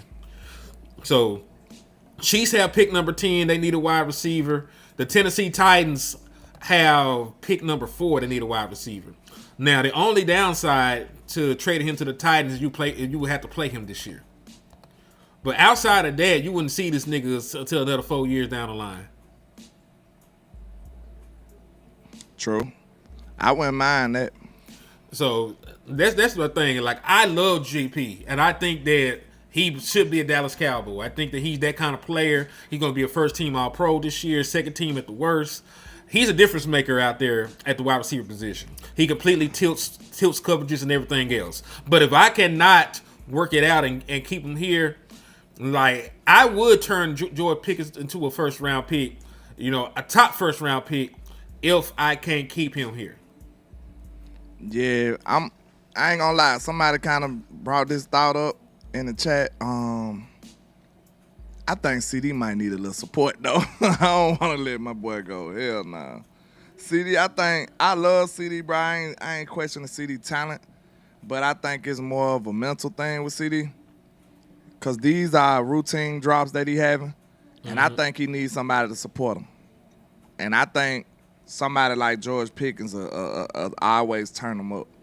Like, we don't want to be looking at CD dropping a pass and then it's nobody else to be looking at like that. You know what I'm saying? Mm-hmm. Like, I think in those moments he needs somebody to hype him up a little bit, and I think George the kind of perfect guy for that shit. Like, George probably gonna motivate you on some shit like fuck that shit. You know what I'm saying? Like, we don't care about what we did wrong. Like, let's go on to the next play. Cause he don't take nothing serious for real. It's a good thing and a bad thing. You know what I'm saying? If you too serious, too much of anything is a bad thing, regardless of what you think. But I agree. Yeah, so he's too unserious, which is pros in that type of scenario too. Cause some people might be crashed out, like they might be in a slump to where they can't even shake it no more because they so down. George won't be like that. You know what I'm saying? Because he don't take too much serious. He like, man, look, I had a couple bad games. Throw me that bitch again. You know what I'm saying? And he steps up, too. Yeah, I don't think it's going to affect him to that degree. And I do think CD kind of need a support system. I'm sorry. I do. I believe he does, too. And I want him here. My thing is, it's not about what we want. You know what I mean? They moved plenty of niggas that we didn't think should have been moved. They moved Amari Cooper with no fucking reason to do so. They moved Michael Parsons with no real reason to do so. Because everything that they've done so far, they could have still done and had Michael Parsons. Nigga, you could have traded for Quentin Williams with your first round pick and still had him and Michael Parsons on this defensive line. Hold on. Who the fuck this nigga talking to? Is you talking to somebody in the chat or you referring to your host? Cuz talk to somebody in the chat. Speak now or forever hold your peace, nigga. Cuz talk to somebody in the chat. Cause if you gangster to talk like that, you can say who it's referring to. But yeah, man. What was you saying? Yeah, I was saying like I would want the nigga to be here. You know what I'm saying? I just know that the shit don't always go the way that we want it to go when it comes, to the front office in the Dallas Cowboys. They be fucking up. So some shit you gotta salvage. So if I can't keep George Pickens, I want George Pickens. But if there's a scenario where they fuck this up, I would much rather them trade him away for something than them fuck this up and he leave without getting anything. Yeah. We do that far too often. Look at how valuable DeMarcus Lawrence panned out to be. Mm-hmm. You could have got something for him, bro. Jordan Lewis. So you ought to got him scot-free. J. Lou, D-Law. Everybody else just go somewhere else and prosper. They all leave the greener pastures and for free. Yeah, for free. You ain't have to do Cowboys shit. don't know how to finesse enough, man. Shout out to my bodyguard walking in. I ain't had to hem him up today, Miss T.A. He ain't snitching today. Really? He doing good today. Give it time though. He probably gonna tell in a minute. Now listen, I ain't gotta tell just yet because everybody knows. Everybody know that landlord the ligament dealer now. He done told enough, so they already know. He ain't even got to say nothing no more. That's crazy. They just know what's going on now, man. The truth has been brought to the light. Damn. That's all I'm saying. The truth has been brought to the light. Dog. But yeah. I ain't saying nobody saying trade CD now. Ain't nobody saying that. I just said I don't know if we want to go to that conversation, but I'm just saying I think he need a support system. He do. Salute to Jay Lombardi too, man. I ain't seen you in a minute, my guy. Salute.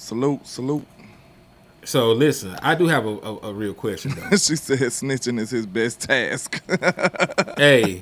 That nigga talented with that shit. If y'all say so, and that's what y'all believe. You proved it time and time again. You know what I'm saying? So let me ask you, man. Out of these niggas that got activated, Josh Butler, Phil Maffa, the linebacker Justin Barron. Because remember, this is basically a goddamn preseason game at this point. We just looking at niggas to see what they can do. Who are you actually more excited to see? Matter of fact, throw Jadon Blue sorry ass in there too. Like Can I ask a question? Sure.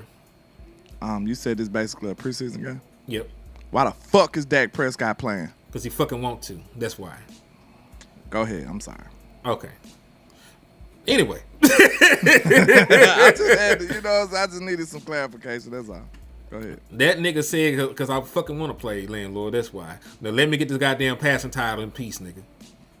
Well, get the bitch and then get out the game. How much he got to do? I told you he won't know. Yeah, I got it. Yeah, he won't know. He just got to go out there, throw a bunch of yards, and hopefully Matthew Stafford old ass can't top it.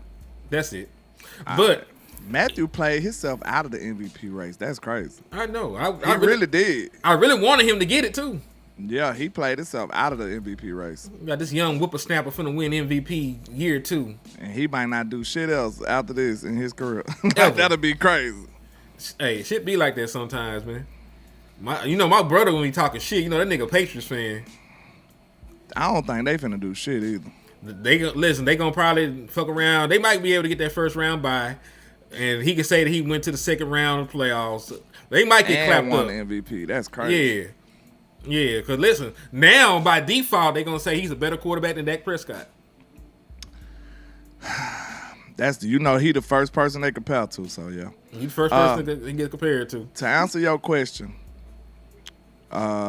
just for the sake of the show, I would say, because to be honest, to be quite frank with you, sir, I ain't even got to say the rest. For the sake of the show, I would say, of course, my guy Malik Davis. You know what I'm saying? I want to see Malik Davis. Oh yeah, he on IR. That's what you telling me? Malik Davis. Yeah. Yeah, Malik Davis is on IR. Devontae Williams is on IR. TJ Bass is on IR. So your healthy running backs are Phil Maffa, Jadon Blue, and they might call up. Well, no, they didn't call up any. They didn't call him up. They didn't even call up Abendaconda. And Fairweather got picked up by a different team. He got picked up to an active roster to the active roster from our practice squad. So he's no longer a Dallas Cowboy. Fairweather. Who is he talking to though? Who is Teeth talking to? Say he my mod. I don't remember even. He must have had a different name. I don't remember mine him up. He had to have a different name. I don't remember him. It wasn't J. Lou being a lost hooker was injured or linebackers got claimed. Yeah. But continue though, landlord. What I was saying. You said I was telling you about the niggas that were available to you, who you wanted to see. What's his name? That's is that T. Foster? That's who that is. Yeah, that's T. Foster. T, what the hell you talking about, man? Somebody said Teeth. That ain't what it is. It's T. Foster. What you got going on, T. Foster? We gotta check your temperature. Make sure you straight, my boy. It's Sunday, so we gonna pray for Cuz. Yeah, I know who that is. I thought that was somebody else. We'll see what he got going on, man. But he need to relax, though. If you disturbing other people in the chat, you talking crazy, you can't be doing that. Yeah, it sound like you say Abitakawanda. That sound like a fucking spell. I gotta stop saying. It's a bandaconda, right? He put Abitawanda. That's wrong. It ain't no T in it. Abintawakanda. Nah, it ain't no T in it. I've been to Wakanda. I've been to Wakanda. I've been to Wakanda. Hold on. What the? I've been to Wakanda, nigga. I got all the vibranium. Man, never mind. Somebody laugh in the background. Oh shit. This lady about to get shot. Just didn't bust back in the door. I'm like, all right. That nigga said that's some black magic you speak. Listen, you say some nigga's name, you gotta make sure you turn around and look. You might have brought something to this physical realm, man. Y'all need to wake up. T, what are you talking about, cuz? Man, this nigga, he's a grumpy old man. You woke up just mad. Fist at the clouds. Like, damn it. Like, T, what's wrong with you, nigga? Tell shit. It's a safe space, man. Let's talk about it. Yeah, let's talk about it, T. What's you wrong? Want some attention today? Let me know what's T? the issue, bro. Let's talk about it. You somebody that's been following the show. You got an issue. Let's do it. Let's go. What's happening, man? What you want to talk about, T? What's wrong, T? Let's come holler. What's wrong, T? I know I'm mad about the season 2, my nigga. Shit. So we watched Forest Hill here. Janoid ain't shit. I ain't watched that shit. You ain't been watching Forest, nigga? Mm-mm. I'm asleep. I gotta catch up. Yeah, Janora hoe, a junkie line hoe. But out of this list, I guess I'd say Phil Maffa big ass. Now let me ask you a question. What can Phil Maffa do to earn your trust going into next season? Not a damn thing. I just want to see what he can do. So for one game, I guess. So what if he go for 150, 200 yards? That wouldn't impress you. It'll spark my interest, you know. But is the other team playing?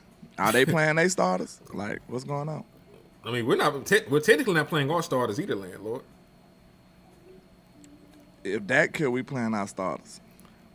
We ain't gonna have a starting left guard because remember Tyler Smith moved to left tackle, so we ain't gonna have a starting left guard. We're not gonna have our 2 starting running backs. We may not see Jake Ferguson bad body ass. He might be limited and barely play. Man, I'm gonna tell you straight up, bro. This feel like Shotty getting punked to me. Why you say that? Cause a real nigga will tell Dak to sit his ass down somewhere, bro. I'm sorry, like, fuck that. I seen you turn down the rushing title, the passing title before. Oh, you talking about with Jason Garrett was over here? Yeah, that was a lie. He said that to be politically correct. That nigga wanted that shit. All he said is you trade Micah. What? I didn't trade him. I don't think I traded him. What happened? I probably would have. Fuck that nigga. Did y'all see this? This is why you don't kiss ass when they leave. Cause do you see how Micah talking shit about everybody? He don't give a fuck about none of that. Like, oh, that's my friend. I love Micah. I wish we would have kept him. Micah like, yeah, nigga. Uh-huh. Yeah, nigga, big Micah, nigga. You need me, nigga. He said big Micah's crazy. Yeah, nigga. I know you miss me. Like, nah, bro. Respect that. Like, nah, I'm cool. Fuck that nigga. He said fuck me. If it's fuck me, it's fuck you too. That's how it's supposed to go. And then if you're a competitor, nigga, you supposed to be ready to lace them up and go against whoever. So it is what it is, man. Yeah, they didn't listen. They could not go into contract negotiations with Dak Prescott, and he was the franchise leader in passing yards for the season. That was strategic. That was Jason Garrett sliming Dak Prescott out. Man, could you make a full sentence, T? Because your shit is so... You saying 2 words, and you're not even making a full sentence. I don't know what the hell you saying. And this nigga hacked. Like, I don't know what's going on. Like... Yeah, I'm trying to be patient, nice and patient, but you saying half a sentences, I can't even make out what you're trying to say. You trade Micah, so what? Like, what the fuck I supposed to do with that? Like, can we get enough words from you to formulate what we think you're trying to say? Yeah, so we can have a discussion. But anyway, but to your point though, like I think that was strategic. I think they hold Dak Prescott out. I think he butthurt about Michael. Yeah, Jerry Jones giving you some money. I wish. I wish. Shit. Yeah, T. Once you start questioning my integrity, you might have to get escorted the fuck up out of here, man. I'm trying to be cool. I ain't tripping right now, but that ain't gonna be able to happen too much longer, bro. I'm gonna just be real with you. Cause after a while you gonna piss me off. Nigga, I'm the only nigga that go at these niggas. How the fuck would you even say something like that? I don't spell no fucking body. Who the fuck gonna pay landlord? Like, what the fuck? Them niggas won't even invite me in the building the way I talk. Is you crazy? Maybe you was talking about him, cause I'm definitely not the nigga to say that to. No, goddamn well it wasn't him. As much as I done spun on the front office, nigga. That nigga said, is Jerry paying us? Nigga, you got the wrong channel. It's a lot of niggas that you watch, and I know you do, that you don't say shit like that to, nigga. So you need to watch your fucking mouth. If you gonna say some shit like that, nigga, keep it real then, nigga. It's a lot of these content niggas that you wouldn't try. You wouldn't say that shit to. So get your shit together, nigga. And you just sucking off the rest of these niggas and won't say that shit to them. And these niggas actually is getting checks, nigga. Get your shit together, nigga. You got me fucked up. Yeah, there's plenty of content creators that got pom-poms for the motherfucking front office. You know what I'm saying? There's plenty of these They got me niggas. fucked up, boy. There's Like plenty of we these the niggas. realest nigga. Oh God, boy, I tell you that right now, and I stand on that. I challenge any goddamn content creator. Ain't none of these niggas keeping it realer than me and him, nigga. That's on. I put that on my mama, nigga. The fuck wrong with y'all, nigga? We sacrifice this shit just to keep it real for you niggas. Y'all got us fucked up, nigga. We don't make as much as these niggas just cause we choose to keep it real, nigga. The fuck wrong with y'all, boy? Got us fucked up, nigga. Straight up, boy. We do this shit cause we actually love this fucking team. If it was off of what we make, nigga, we wouldn't be here. The fuck is wrong with y'all, nigga? He said Henny the last one they invite to the party. Nigga, we be going Fuck crazy wrong on with them y'all? niggas. Y'all niggas know y'all watch us, nigga. The fuck? Why would you even say some weak ass shit like that? Cause you butt hurt about another young man, nigga. You just, man, I bet money you just mad cause of Micah, nigga. Fuck Micah and you if you got some weak ass shit to say like that, nigga. Fuck them niggas. How about that? Y'all nigga got me fucked up, nigga. I don't waste my time doing this shit for no reason, nigga. For a nigga to question my integrity, nigga, you must don't know who the fuck I am, nigga. The fuck? I don't gotta do this shit. The fuck? Y'all niggas crazy, boy. Well, understood ain't gotta God, be then explained. if you see me, nigga, it's whatever. Cause y'all nigga got me fucked up, boy. I don't do this shit for no fucking money or for no goddamn endorsements or shit, nigga. You see my channel, nigga. And I'm not conforming to it, nigga.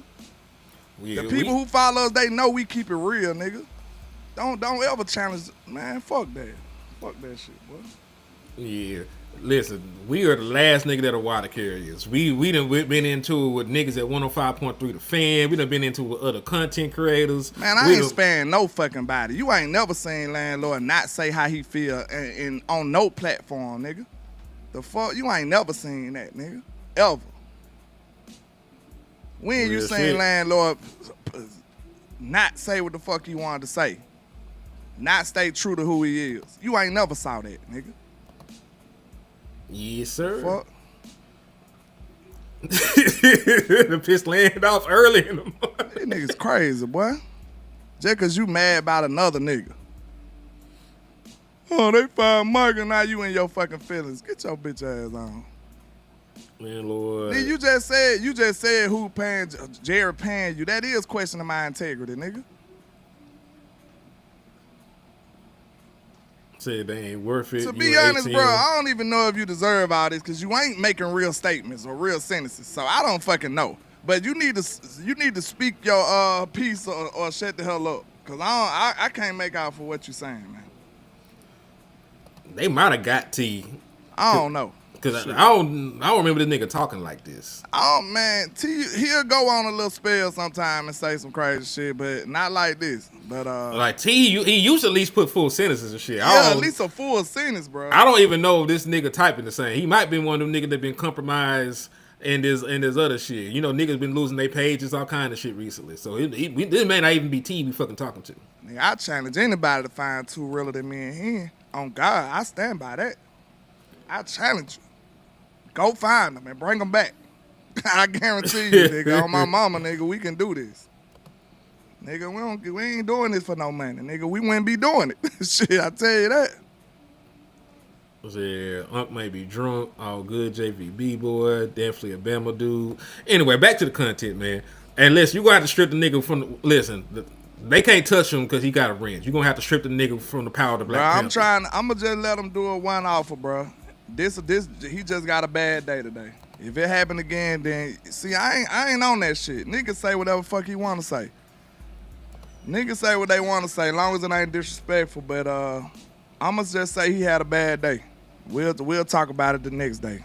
We'll figure it out. They said a nigga type one word per 3 minutes. He keeps saying youngster and shit. Yeah, I'm young, man. What's the problem, man? Not really, but shit. He about 4, about 38, 39, 40. Yeah. He in the ballpark over yonder. I just look like this, you know. I just happen to look like this, sir. Sorry. He said, landlord just said, go get my super suit. That nigga transformed on a nigga. Hey, man, I ain't gonna lie, bro. This is not, this ain't that, man. This ain't that, man. bro, this one show that we don't bite our tongue for shit. Like, And it be detrimental as a we motherfucker. should bite our tongue. That's what we try to tell y'all. Like, we get support from y'all. Hey man, you talking crazy. Hell yeah, I did. So hey, like I said, if it's not a message that we did correctly, if it's a misunderstanding, say that. If not, then fuck you. It's simple as that, man. Cause you been talking crazy, and I've been letting you ride. I ain't no emotional nigga. I ain't no soft nigga. I fight my homeboys to see if you valuable enough to be a homeboy. I come from that type of cloth, nigga. So it's gonna take more than that. But just let me know how you want to do it, bro. It is what it is, nigga. I fought every homeboy I got before we got cool, nigga. Shit. On God. I come from that type of shit. So Nigga done fought some homeboys after we got cool, goddamn. God. What the fuck you talking about? Why the fuck you raising your voice, nigga? We ain't got it is what it is, my nigga. Shit. It's whatever for me. Yeah, shit. Hey, man. Excuse me? Okay. Elijah Clark will be out for today's game. This is my thing, though, because listen, we got off subject because of that shit, but I do got a case to make about this shit, man, because while we here, I still want to give these niggas content. You know what I mean? Go ahead. If Jadon Blue is not the starting running back over Phil Maffa, who just got off of IR, if that nigga is not the starting running back, that tells me all the fuck I need to know about this nigga. Yeah, he hates him. That's what Brian hates that nigga. That'll tell you. I mean, this shit might be true though. You know, they said coaches with the Cowboys have expressed that rookie running back Jadon Blue was borderline lazy and that the team is not thrilled with his work habits. That was the reports from in the offseason. And everybody was on the person that reported it as like he needed clout off a 5th round pick Jadon Blue. That nigga really might not just be a hoe ass nigga. You know what I mean? Like, he really just might not be a nigga that locked in and take the shit seriously. And his like, sometimes you be super talented and you don't have to work hard. And in the NFL, that shit don't fly all the goddamn time. It don't pan out like that. Yeah, because I seen this nigga on the sideline with his hoe at the motherfucker Me Texas game and shit when shit was going on in the early off season when he wasn't getting no burn. You know, I seen this nigga come out that bitch and fumble on limited touches. I seen this nigga not see the hole and accelerate through the shit. All the shit that niggas say about him, you know, not having great vision, having a fumbling problem, not consistently being able to run between the tackles, and then you hear about his work ethic. That is a reason enough not to be active. We've had plenty of times where we needed another running back and fucking Jadon Blue was not even thought about. Hold on here. My boy Nas are coming out the hill with it. Ooh. You know, if it's shotty talk, nigga, I'm interested. Let's do it. Hold on. Let me throw this out there. I love trolling y'all. Listen, landlord, you know the fucking rules, landlord. I'm not even gonna play with you. What you mean? You know the rules. If it's a bad draft pick, then it's Will McClay, nigga. No, that's the opposite. From my understanding, if it's a bad draft pick, it's everybody but Will McClay. You right. You What right. the hell you talking about?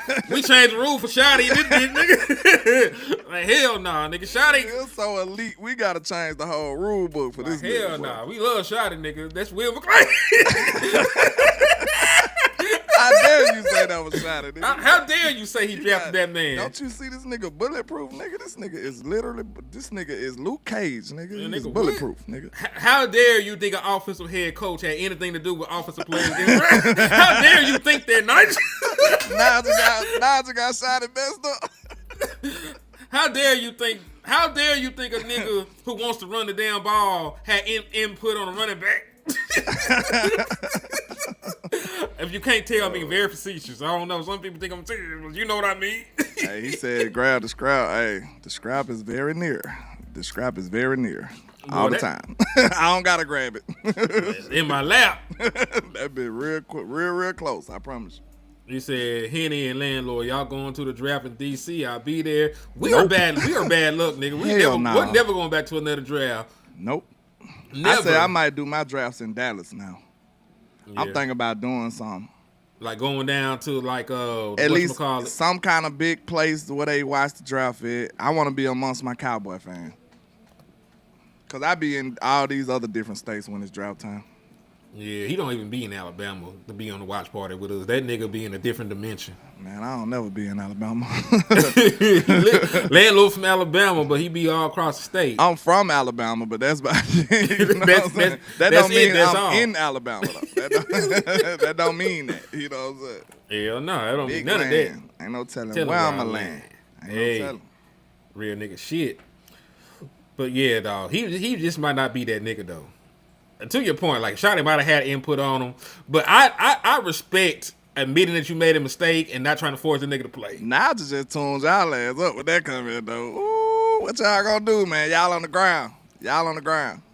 Hey, listen, there is absolutely nothing we can say about that because the niggas on the team not working out.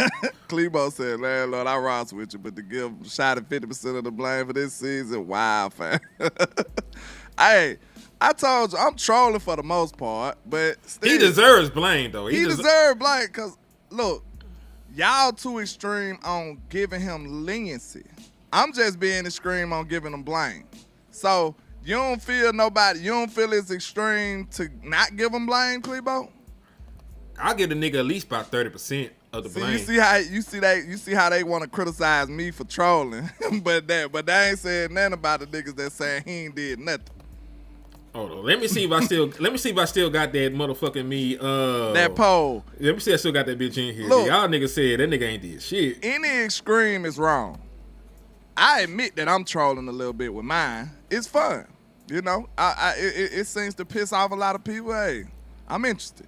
So, of course I'm going to talk shit about Shotty because nobody else is doing it. Somebody got to do it. It's a dirty job, but somebody got to do it.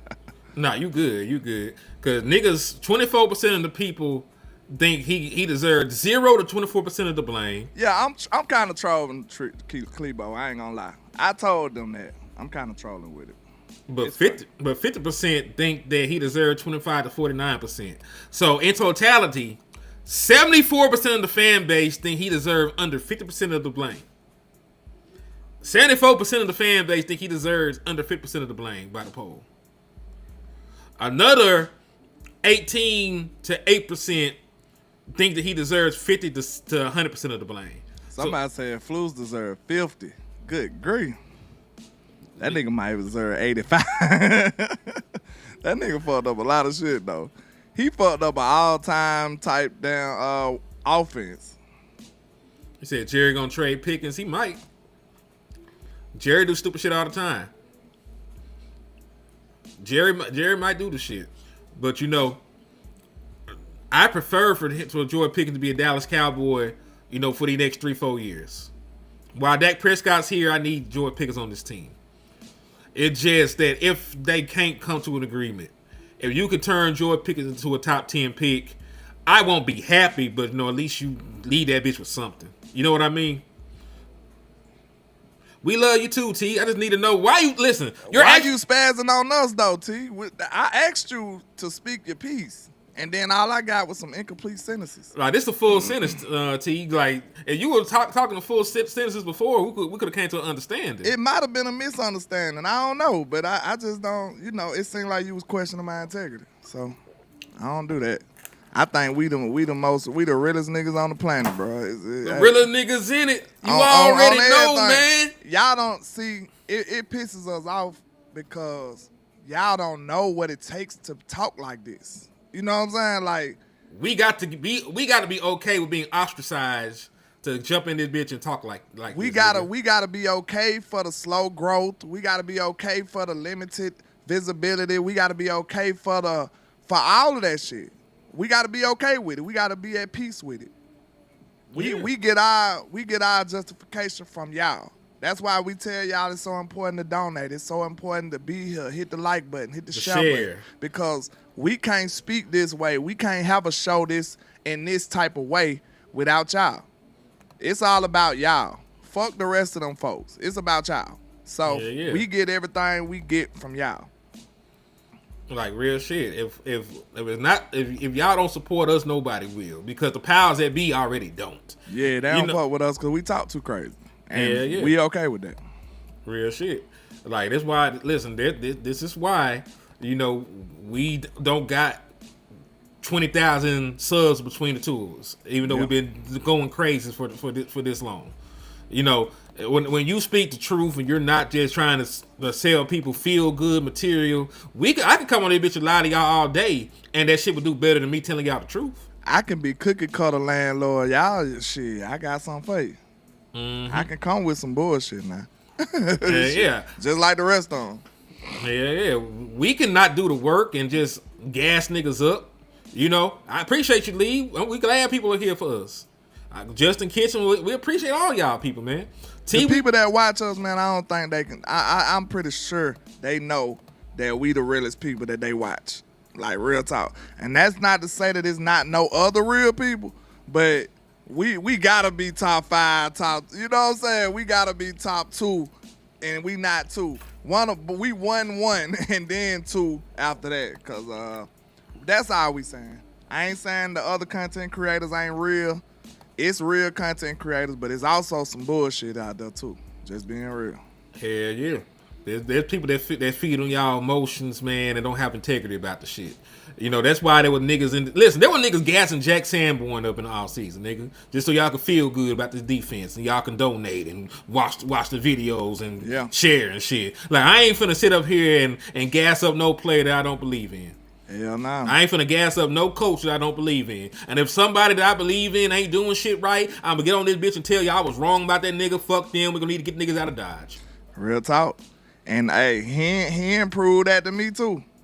I was on one of them. I went on the show. That boy Hen was on the show. Everybody was going against everything that he thought. I thought Hen was finna back down. This was like a couple years ago. I thought Hen was finna be like, yeah, y'all right, y'all this and that.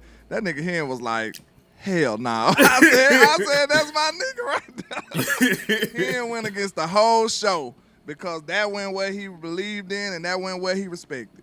You know what I'm saying? And that's how you supposed to do it. Like, bro, I stand 10 toes. I was like this before content. Like, niggas know me. They know me. They know how I operate, bro. And I never let nobody, I always think for myself.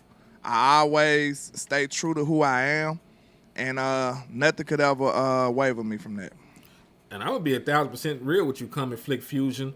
I didn't think Matt Eberflus was gonna be fucking bad. That's the scary thing. I thought this nigga, he had a good track record. Like his defenses, were pretty okay with the Colts. I didn't think he'd be the worst defensive coordinator in franchise history. I'm on record saying I didn't think he was gonna be a bad defensive coordinator. That's a great comment to show, because he's absolutely right. All of this pandering and catering content that y'all support, that's why we get bullshit like this. Real talk. Like a Eberflus. Yeah. This is type of shit you get when you not telling what you really feel. When you selling anything the front office do. See them, I ain't trying to be talking about these folks like that, bro, but y'all gotta know. It pays off to be real in the end. Mm-hmm. You don't get the accolades instant. You don't get the instant gratification. You get it in the long run. And I'm here for it. Mm-hmm. Be on the right side of history. That's what it's about. They said Hen will kill you quick. Shit, we gonna lay some shit down. Hen ain't no, hey, that's a bullet right there, boy.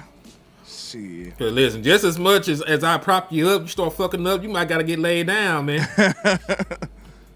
Like hell, man. Like hell. Are you really a gangster if you can't kill your friend? Facts. Cause like shit, it might come a time. It might come a time, cause like nigga, cause hey man, listen man, I love cuz. But like hell, you brought this nigga in, and he done did all this fuck shit. You gotta take the nigga out. Hey, yeah, that's your responsibility. Hell yeah. So like shit, I am at fault because I did not think that Matt Eberflus was gonna be this bad. He had some shit on his record that said he could be good. I've been one of the main niggas putting holes in his head. He got to go. And that's just the right thing to do. Like if the nigga that you spoke highly of is not doing right, you gotta be the nigga to kill him. If you vouch for him. Hell yeah. Real nigga That's shit. That's how the mafia do it. Real shit. You brought that nigga in, you take that nigga out because you the nigga to get closer to this man. He trusts you. Shit. Yeah. That's gonna be an easy kill. He said, "It's okay, bro. Jerry Jones would get us like that. The guy had Jedi mind powers, but I appreciate your real talk. The slander gets the team moving in the right direction." It do. Hell yeah. Shit, I'm telling you. Like, nigga, it really does, though. It does. But let me see. I got some more shit in here somewhere. Because, Lynn, like, this is no shit I can put my brand behind. Like, I can't put my brand behind 477 points allowed. That's crazy work. Like, you the worst nigga ever. Literally, you the worst nigga ever in terms of the Dallas Cowboys, man. You the worst nigga that they ever seen, and there's still people that thought he gonna be here after this. No, he can't come back because if you bring Matt Eberflus back, Jared Jones can't sell you the one drug that he loved to sell, and that's hope. He can't be a hope peddler if Matt Eberflus is on this team. Nobody believes in him. Every year you gonna notice that somebody got to take the charge. Somebody got to take the charge. See, this year it's Matt. definitely Matt Eberflus. He taking the charge, man. And last year the dope was in Mike McCarthy car. Yeah, they put it on Mike. The year before that, it was on Kellen. Like, somebody got to take this charge, man. It won't be the Joneses, even though they the ones with the screens. They the goddamn, you know what I'm saying? They orchestrating it all, but you know, they working with the police, so they can't go to jail. So, you know what I'm saying? It got to be one of you niggas. Hey, have you ever seen The Departed? The Departed? I think so. Because you remember, it had Jack Nicholson, he's the Irish mob boss. I was about to say it's a mob movie, right? I think so. It's gangster. I think so. If you haven't seen The Departed, you should watch it. I'm a mob movie nigga, though. So, if it's a mafia movie, I probably saw it. So let me tell you, like, the premise, right? They take a nigga from the police academy. They put him in jail so it looks real, and then they take him out and they put him to infiltrate the Irish mob. At the same exact time, the Irish mob has groomed the nigga up from a child, and he's with them, and they put him in the police department to be a mole for them. So they did it both ways. Yeah, and so it just shows they was plotting on them, and he was plotting on them. Yeah, so at the same time, it just shows what the fuck is going on, how this nigga infiltrating the mob, how this nigga infiltrate the police department, and they going back and forth trying to find out who the rat from both perspectives. This shit dope. That shit sound great. I'm gonna have to. If I didn't see it, if I saw it, I might have saw it like once years ago or some shit. But I'm gonna have to check that one out. Man, that shit is fire, man. Cause I think it got like Leonardo DiCaprio. It got all my niggas in there. Yeah. It's what's the other got, nigga name? Al Pacino in it. No, he's not in. He's not in this one. I'm gonna tell you exactly who's all in this movie. It's Matt Damon, Mark Wahlberg, Jack Nicholson. Oh shit, Jack. Because Jack Nicholson plays the mob boss. Them qualified mafia actors. You know what I'm saying? Mm. I got sad one day, thought about it, like, once them boys retire, like, who is gonna play in these mafia movies, bro? Like, it ain't gonna be authentic to me. Like, you need Al Pacino, Leonardo DiCaprio. He made his way into the mafia realm to me. Who else? Joe Pesci and all them folks. Like, you need one of them niggas, at least one of them. At least one of them. At least one of them in a mafia movie, bro. I'm sorry. If they ain't in there, it don't feel right. Robert De Niro, like, yeah, them boys, one of them got to be in there. Yeah, The Departed was dope, man. If you ain't watched The Departed, you should watch The Departed. I love that fucking movie. But point being is like, they I forget. You know I'm old. I done lost my train of thought why I even brought that shit up. What were we talking about before I mentioned The Departed? About like infiltration, probably what you was gonna bring it back to. I think it was talking about infiltration because that's what the entire movie was about motherfuckers infiltrating shit, you know, and they gotta figure out what the fuck going on. Like the Dallas Cowboys. Hold on, because they said I think somebody just said the inactives are out. Let me check that in. You was spending it into infiltrating this defense or some shit. I don't know. Oh, we were talking about Jerry Jones being the informant. He worked with the police. Yeah, he with the police. Yeah. Yeah. So he's not going down for this shit. He's gonna put it on somebody else. Hell yeah. So here's our inactives for today. DeMarvion Overshown, Siobhan Revel, Elijah Clark, Jay Tao, and Perion Winfrey. Why do listen Perion here, bro. not play? Why the fuck Overshawn ain't playing? Remember concussion. Concussion protocol. He didn't clear. I'm out, bro. Fuck it. I'm out. Let me just take it down. Let me I'm just. out. No, I'm out. listen. I'm out, bro. Let me just pull I'm us. out. Let me just pull Nah. us the full screen. Let's pull up I'm the full done screen with when we that said this shit. I don't care. I know y'all ain't gonna like it. I can't help but be truthful, bro. I'm sick. I'm done. I'm not fucking with that nigga no He more. LVE, huh? Bro, you man, nah, bro. He Hell LVE, nah. huh? I'm good. Listen, to be fair, I'm so thrilled about this. Shit. My nigga Wimby ain't got many more time. Like, nigga, you need just so you can know that I'm being fair. All right? Man, shit. You got to be on the fucking court and you got to be on the field. You got to be. Like, that's what we pay you for. That's what we need you here. That's what we hired you for. Like, you got to be out there, bro. Oh yeah, listen, the Giants having a tank off. They already put what's the boy we liked it over there, the little nigga? Wandale. Yeah, they already put him on IR. Javon Holland, their best safety, is inactive. Jalen Hyatt, they next other wide receivers inactive. Theo Johnson is inactive. Is Caleb Jackson Murphy, Dart playing? of course. I like that little boy though. I do too. I think he gonna be dope. I think the Giants got a nice little thing they building over there, low key. I could see Malik Neighbors get anybody else at the receiving core on top of Wendell. How long he signed? Ain't it? Wendell. He a free agent. Wendell a free agent. My question to you is this: They might not sign him because they got a high pick. They might just drop another receiver. That's my next question to you. So, like, let's say the shit happens with George Pickens to sign a trade. I'm not replacing him with him. You wouldn't go get Wendell, Hell no. even though he a 1,000-yard receiver. He the type of nigga I replace with Turpin. You replace Turpin with I that nigga? replace Turpin with him. Hell yeah, in a heartbeat. I mean, we can still cut Turp. If I'm looking for a 3, I'll take him. I Matter don't of fact, think he bad. It's just his body size. type. Hell nah. His arms short as hell. He fun- has no catch radius at all. He fast as a bitch, He fast, but he ain't got no catch radius at all. but he an excellent route runner. He's fast. And to your point about Turpin, because we can get this nigga the fuck out of here. The Dallas Cowboys enter the final week of the season dead last in NFL average starting field position. We started our own 28.6. Cavante Turpin leads the NFL in kickoff returns with 62. He averages only 25.8 yards a kick return, which is 20th. Turpin is tied for 32nd with only 10 punt returns and averages only 5.5 yards a punt return. Do you remember maybe about 4 weeks ago? I started pulling off that veil for Turpin. I said, hey, man, Turpin ain't been doing shit. You don't remember that? I remember that shit. I've been called Turpin out. Like, nah, buddy. You know, I like Turp, but it's like I ain't been getting my ROI, bro. If I ain't getting my you getting ROI, $6 million bro, a year worth of returns from Cavante fuck Turpin? no. If I ain't getting my ROI, you can go.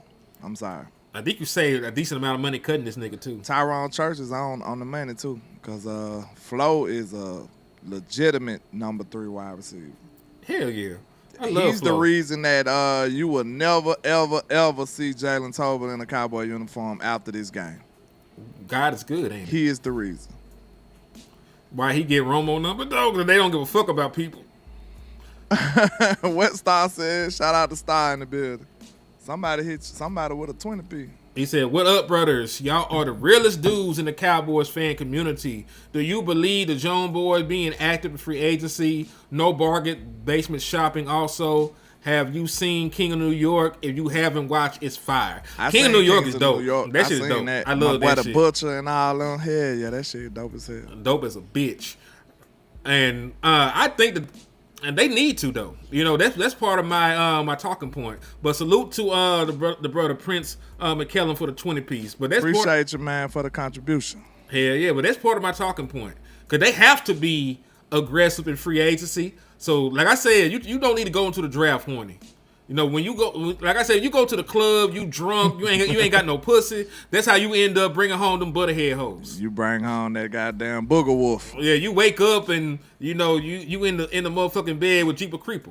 So you don't need to do that shit. What you need to do is go out here and you get some of these niggas. If you need a linebacker, you know, go get Kevin Bush or go get Devin Lloyd or I like this free agency list too. hell yeah, go get somebody.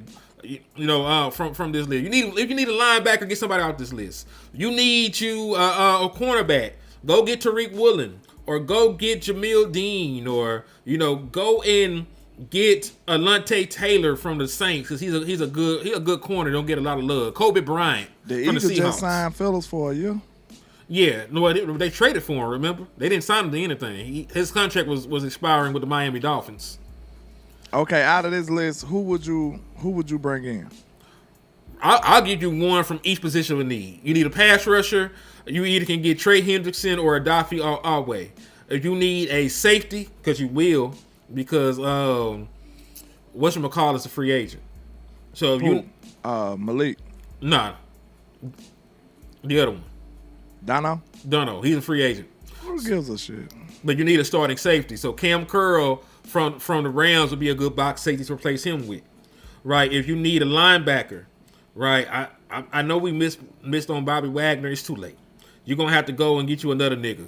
You're gonna have to go get you like a Devin Lloyd, who's a gangster. You know, you're gonna have to go get like a Quay Walker or some shit They like gonna that. sign Dean, ain't it? Probably so, yeah. He got that bill with hooping, I think. He got an injury history, but they probably signed him. He played great football. He played good enough football to the point they're not even playing their first round pick no more. That's what I'm telling you. Yo, Jahad Campbell ain't even getting no snaps. Yeah, he been hooping. So, you know, with shit like that, you just need to go out there and you address needs. You need a cornerback. What about DeMario Davis? He a little too old for you. I don't give a damn. He can still play. That's what I'm saying. He a good linebacker. I would still go out there and get. It doesn't matter who they get, right? Point being, you got to be active in free agency. So when you go into the draft, you ain't got to be pressed to try and draft for need. When you try and reach and draft for need, that's how you get Taco Charlton. You didn't need a wide receiver when you drafted CeeDee Lamb. See, we shouldn't have signed Ferg, man. I'm sorry, bro.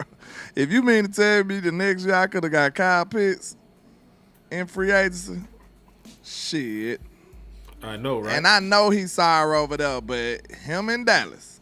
He not even sorry over there. He had a pretty good I know season. this year he cut up. The other years he was kind of struggling, right? Yeah, he had 1,000-yard receiving season as a rookie. And then, you know, it's been up and down for him over there. But also the quarterback situation has been up and down over there, too. Hold that thought. I'll be right back. Keep cooking. Yeah, the quarterback situation been a struggle over there in Atlanta. And, man, I've been wanting an athletic tight end on this team. I feel like Dak deserved one. He never had one. I feel like that'll be something to unlock on this team, bro. I feel like we'll be unstoppable. You give Dak an athletic tight end, shit. You ain't seen Dak with one. Think about it. Even back when Dak first got on the team, we had old Witten. All right. Once Witten left, we had Blake Jarwin for a couple of years, I believe. Then you had, Blake Jarwin ended up getting hurt. Then you got Schultz started cooking. Then once Schultz started cooking, you traded Schultz, and then you got Ferg. Now think about it. All them boys is not what you would consider a super athletic, you know what I'm saying, matchup problem type tight end. I love them type like that, like Antonio Gates and, you know what I'm saying, Tony Gonzalez and them. Like, I like them type of tight ends. And we just don't have them in Dallas ever. So I feel like Dak would be unstoppable with an athletic tight end, bro. Real talk. Especially if you was able to retain George Pickens and you got Kyle Pitt, man, please. Dak would be going crazy. And this offense would be unstoppable. And I know that's not a main concern, but I would like to. And hey, listen, this a contingency plan. I wouldn't want to do this, but let's say George Pickens just go on a tangent and we can't sign him. Alex Pierce is a good player for the Colts. That's a damn good wide receiver. I liked him coming out of Cincinnati. I think he out of Cincinnati, yeah. Alex Pierce is a good receiver. He's a tall receiver too. I think he about 6'3", 6'4". I think Alex Pierce got good size and everything. Let me see. Alex Pierce. Let me see. I think he about 6'4". Yeah, he's 6'3". 6'3", 211. He could be somebody in the mold of a George Pickens. Of course, he's not as athletic as George Pickens is, but no lie. If you wanted a cheap version, he could step right in and do some good things for you. And I think he had a good year this year, too. Let me see. NFL statistics, 2025. He played 10 games, but he still had 689 yards and 2 touchdowns in 6 games. He only had 33 receptions, 59 targets. But out of 10 games, that ain't really bad. Yeah, so I'm telling you, for a cheap version of GP, if you can't afford him, if you can pry him away from the Colts, that wouldn't be a bad pickup. Yeah, he a dope little player. I liked him coming out of Cincinnati, bro. Like he can play. So yeah, I'm telling you, he'll be a good substitute and cheaper. So if you had to depart ways with him, he'll be a good player to jump at. Let's see. Khalil Mack is interesting. Coming off the edge. I know he older. I know he's not the same player. But shit, how desperate we are at edge, we can't turn down nobody. You know what I'm saying? We can't turn down nobody. Now, you might be able to get David Njoku for cheaper for the tight end position, though. You know. Kyle Pitts probably going to get tagged or something. They probably not just going to let him into the free agency market. Even if they not willing to sign him right away, he probably going to get tagged or something. But David Njoku, you might be able to just sign him.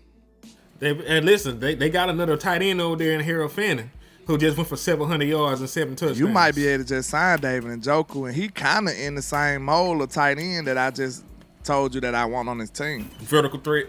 Athletic, big-ass, athletic, vertical threat tight end, yeah. He kind of in that same ilk. But what you thought, I don't know if you missed it or what, but what you think about Alec Pierce being a poor man's George Pickens type?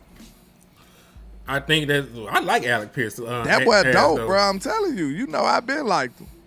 And he a free agent. Shit. If I just said if worse come to worse with George Pickens, Alec Pierce would be a good plug and play dude in that same kind of ilk, the same kind of role. He's Big not gonna body, be as threat. athletic as George, but he'll still be able to do some of the same things that you did with George. I agree. I wouldn't mind having him at all. You know what I mean? Because he's good. We just don't really know him because he's been over with there. The Colts. Yeah, with the Colts in purgatory. He played 10 games and had 689. I like that. You know what I'm saying? 2 touchdowns, but he played 10 games and had 689. That ain't nothing to sneeze at. He missed 7 whole games. He would have been over 1,000. He damn near had 700 right there. So let me ask you with a normal human quarterback. Let me ask you, how do you feel about the Bland contract? I know how you feel about Jake, but let's talk about the Bland contract. I said don't sign him. Shit. They did it the next day. They said, "Damn you, Land." Okay, I think you had a video dropping why you shouldn't sign the nigga, and you couldn't even release. You can't even release that bitch. I said, "Don't sign him." We still dropped the video the next day, but it was null and void at that point. Damn, we did still drop it, didn't we? Yeah, that was the one that had Boss on there, I believe. It's a video we had with Boss on there, I think. Man, that shit fucking crazy. That's a bad sign, bro. It is. That's a bad sign, because I'm telling you, especially if he can't get healthy, I ain't gonna lie, I don't know how good a healthy Bland is to that degree. I know he's better than what we've seen, but I'm telling you right now, he still wouldn't be able to to cover no number one receivers. At his best, that ain't who he is. I'm sorry. That is true though, because even when he was healthy, he was getting baptized by the number one wide receivers. But remember, we still had Gilmore over here. When there was a number one outside wide receiver, that was his job. It was Gilmore against Garrett Wilson when we played the Jets. It was Gilmore, against A.J. Brown in the Philadelphia games. It ended up having to be Gilmore against D.K. Metcalf because he was baptized in bland ass. I ain't gonna lie, bro. That's 3 bad signings to me. I'm gonna go even further. When you look at these players that they signed, bro, shit, that might hold this team back, to be honest with you, bro. I don't even want to be super negativity, man, right now, but damn, you signed Osa, and you signed Bland, and you signed Ferd. Let me show you something. I'm gonna add this into the show real quick, because this is actually a very good talking point, and why we might need to say fuck them picks. All right, let me get this added in here, because it's true, and I knew this to be true, but it's not till you see it in black or white that it put it into perspective for you. Let's do it. So let me get this added in here, and it's about our ability to draft, right? Like who's still here and shit like that. So let me show you something. But this shit is sort of wild. Hold on. Bitch, load in. Quit fucking playing with me, bitch. There it go. Boom. And it should be sliding in now. Okay, these are all the first round picks the Dallas Cowboys have drafted. The last 6 first round picks spent on defense, I should say. Monty Smith, Micah Parsons, LBE, Taco Charlton, Byron Jones, Mo Claiborne. Ain't none of them niggas end up getting a second contract in Dallas. Monty Smith didn't even finish his rookie deal. Micah Parsons is a Green Bay Packer. Leighton Vander Esch had one all-pro season, then was hindered by neck injuries. We did not even pick up his 5th-year option. Taco Charlton was sacrificed so we could find Micah Parsons. Byron Jones can't even jump no more. He ended up going to the Miami Dolphins. And Mo Claiborne went on to win a championship with the Kansas City Chiefs. None of them niggas were in Dallas long term. And those are all 6 of our first-round picks on defense. I ain't gonna lie. I think Mo had started playing pretty decent at the end of his stint. Mm-hmm. I ain't gonna lie, with the Cowboys, like real talk. Decently. Yeah, decent. Not like the number 1 pick we wanted, but I think he played pretty good at the end. He did all right. That's how he was able to parlay that into a contract with the Chiefs, right? Because he had to do something to stay in the NFL. Yeah, true. But this is my point. We're all gung-ho to draft this nigga and draft that nigga. We don't even keep them niggas. We ain't figured it out on defense. On the flip side, CeeDee Lamb is still here. Tyler Guyton is still here. Tyler Booker look like he gonna be pretty good. Everybody we draft on offense seems like they pan out a little bit better. They have not cracked the code to defense. Because even with Michael Parsons, the nigga got lucky. They ain't who the fuck we wanted. They wanted Pat Surtain, and they wanted my nigga to end up going to the Panthers. J.C. Horn. Those were the players they were looking at defensively. Damn, they say he led the league in picks when we traded him. I ain't know that. Excuse me? Mo Claiborne? Let me go look at that shit. That shit crazy. Hold on. If that's true, that's terrible. Maurice Claiborne. Let me pull that shit up. I told y'all, man, any long developing type draft picks, you ain't see that super trade you got over there? I got another super? Yeah, Prince McCallan. Let me scroll down, because I haven't been scrolling down. All right, salute the Prince on my end. Cuz said Henny and Lando need to tell Stephen Jones to back off and Jerry trades for Maxx. Forget the picks. Salute to my brother Prince, man, in the building with the super chat. You right though. Fuck them picks. Like we don't have any idea what these picks gonna end up being. You could draft a bus, nigga, and be waiting for him. He never be shit.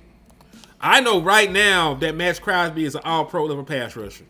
That is proven. That is a fact. He is a proven commodity that's already established in the National Football League. I cannot say that about anybody in the draft right now. The way I would do that, I think if I was the GM and I'm building my team, now it depends on. Let's just say if I'm the Cowboys GM, because we already know what the current status is of this team. The critical positions, I'm selling out for them. All the other positions, like in between, I draft them niggas. You know what I'm saying? Right now, critical positions like pass rusher, like cornerback, like linebacker. You know what I'm saying? I'm selling out for them right now. I ain't drafting and developing none of that shit. Now, you might be able to get away with a top-notch corner in the draft. Maybe. Possibly. But we tried that. Yeah, Revel ain't did nothing. He was hurt. Draft one healthy, and let's see what happened. Yeah, and look, like you said, Mo Claiborne was a first-round pick. It took him years to be what we thought he would be. And even then, it was only a short period of time. Yeah. Yeah, I think Mo played good enough for them to pick up his fifth-year option. That was it. He didn't get a long-term deal. Same thing with Byron Jones. They were playing that nigga at safety to start. I think we kind of screwed up Byron, but he ended up being okay for us. Yeah, he had an all-pro season playing corner, and then they let him walk. And it ended up being the right move at that point because he ended up getting hurt and losing all his athletic ability, you know, and his burst and shit. He said elite safety is a sneaky need. I don't even think it's sneaky. Shit, I been wanting a safety. I don't even think that's a sneaky need. You ain't had no good over-the-top safety play in years for the Dallas Cowboys. No range. Like Malik Hooker, think about it, landlord. Malik Hooker was the best safety the Dallas Cowboys have had in years. And he okay. He all right. You know what I'm saying? Like, he okay. Right now, I wouldn't even say he okay no more. Yeah, like he was pretty solid when we first picked him up. Yeah, he will. But it's been a long time since we picked the nigga up. Like he done played just as many years here in Dallas than he did over there with the Colts at this point. It's gonna probably be hard to get rid of that nigga too. And hey, Sky, he a good dude and he been healthy and he ain't horrible. And you know how we look at it. And I'll say this, Sky, the reason why I'm pushing for Maxx Crosby is because future does not equate for Dak Prescott. If you're talking about the future and you have an aging quarterback, then we get into the conversation about do you want to blow it up? Because we don't have time to wait for people to develop. You're either going to push your chips into the middle of the table right now and try to compete while Dak Prescott is in his prime, or you need to blow that shit up. You can't do both. You can't be trying to compete for a championship and talking about future. It's one or the other. Salute to Rogue X for the $4.99. Cuz he said, maybe you talked about it already, but what do you think of Jerry saying they couldn't afford Micah? Of course he was lying. They didn't want to pay Micah, but they could have afforded Micah. They could have afforded Micah. They could have afforded Micah and George Pickens' contract under the same thing because Michael Parsons' contract not even big right now. His cap hits are still small. Jerry be lying, man. He said the same thing not too long ago when he was like, we wanted 3-4 players for Michael. That's basically what he keeps saying. He keeps saying it, but he gonna have to prove it. We gonna have to make him prove it because 3-4 players need the 3-4 players need to be George Pickens and all the other niggas. All the niggas that you brought in, they need to be Dallas Cowboys long term. George, Quinn, and if you could spend Maxx or Trey, I might not have shit else to say about it. To be honest with you, I ain't gonna lie, cause I can admit that it wasn't the best move for football purposes. You know what I'm saying? I said that then, but if you could parlay that into Trey Hendrickson, Quinn Williams, and George Pickens, shit, I ain't mad at it. Hell no, I ain't mad at it. And listen, I'll say this too. The Dallas Cowboys, cause they're gonna come out the bitch talking about pie. The Dallas Cowboys can create over $100 million of cap space. They can create over $100 million in cap space, and they really ain't got to get rid of nobody else except for like Terrence Steele. They're gonna probably cut Terrence Steele and let one of the other niggas play right tackle because it's not like he's been doing much. He's giving up the most sacks on the team. Oh, so they probably cut that nigga, save his money. They're gonna restructure Dak Prescott, restructure CeeDee Lamb, probably extend Quentin Williams, save another $20 million or so against the cap this year. They might do the same with Kenny Clark or rework his deal. The Dallas Cowboys can easily create a ton of cap space to re-sign whoever the fuck they want. And then we all know that the TV money gonna kick in down the line. We know that the cap keep increasing. It is not really that difficult. That's why teams like the Eagles can sign everybody underneath the sun and keep adding niggas. You know, that's why the Rams are right back signing massive contracts with people after going all in. And they were in cap hell for a year, and then they right back at it. You know, that shit does not matter. You can always kick the can, you know, down the road and be aggressive if you want to. Right? As long as the NFL is basically printing money, you can be as aggressive as you want to in acquiring talent. The Dallas Cowboys, and this is the thing, the Dallas Cowboys never sign anybody, and they always have cap issues. So you might as well sign niggas that have the same cap issues you were having. Facts.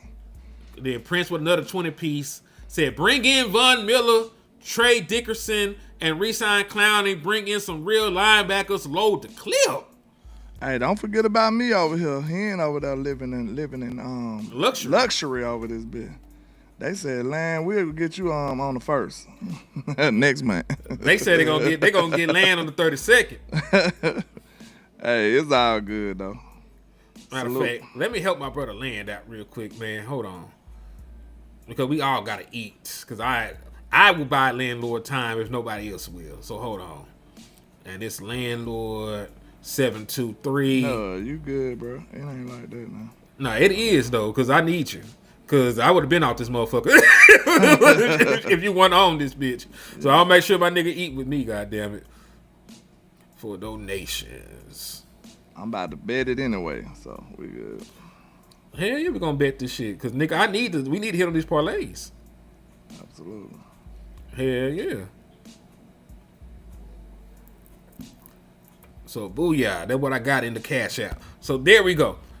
All right, so we bought a little bit more time for Lynn because I got some other shit I want to talk about while we on this motherfucker. Salute to you, my brother. It's good. Oh, Gucci. He says safety play is so important, deep middle or somewhere streaking straight downfield. Yeah, landlord, as a wide receiver. Yeah. You know, let them niggas know why we need good safety play. Well, that's the last line of defense, man. You know what I'm saying? And you need somebody to be able to have range from sideline to sideline. So just say if you could play one safety high, that you were able to deploy other defenders in other places. You know what I'm saying? If you gotta keep having two safeties high, it screws you up. You know what I'm saying? Now it splits the field. Now you gotta worry about a lot of stuff going in the middle of the field. And then, you know what I'm saying, you need some decent corners too on top of that, though. So the secondary is a marriage. We understand that. Everybody got to work together. But ideally, everybody want a safety with range that can play from sideline to sideline. So you won't have to roll coverage one way or the other. You can just, you know what I'm saying, let him go where the ball go. Exactly. You know, that's why niggas like Earl Thomas was so good. Because remember, they were playing cover 3. So, like, he was in the middle of the field, and wherever the ball went, he got enough speed and athleticism to cover ground and make a play on the ball just from playing that single high safety look.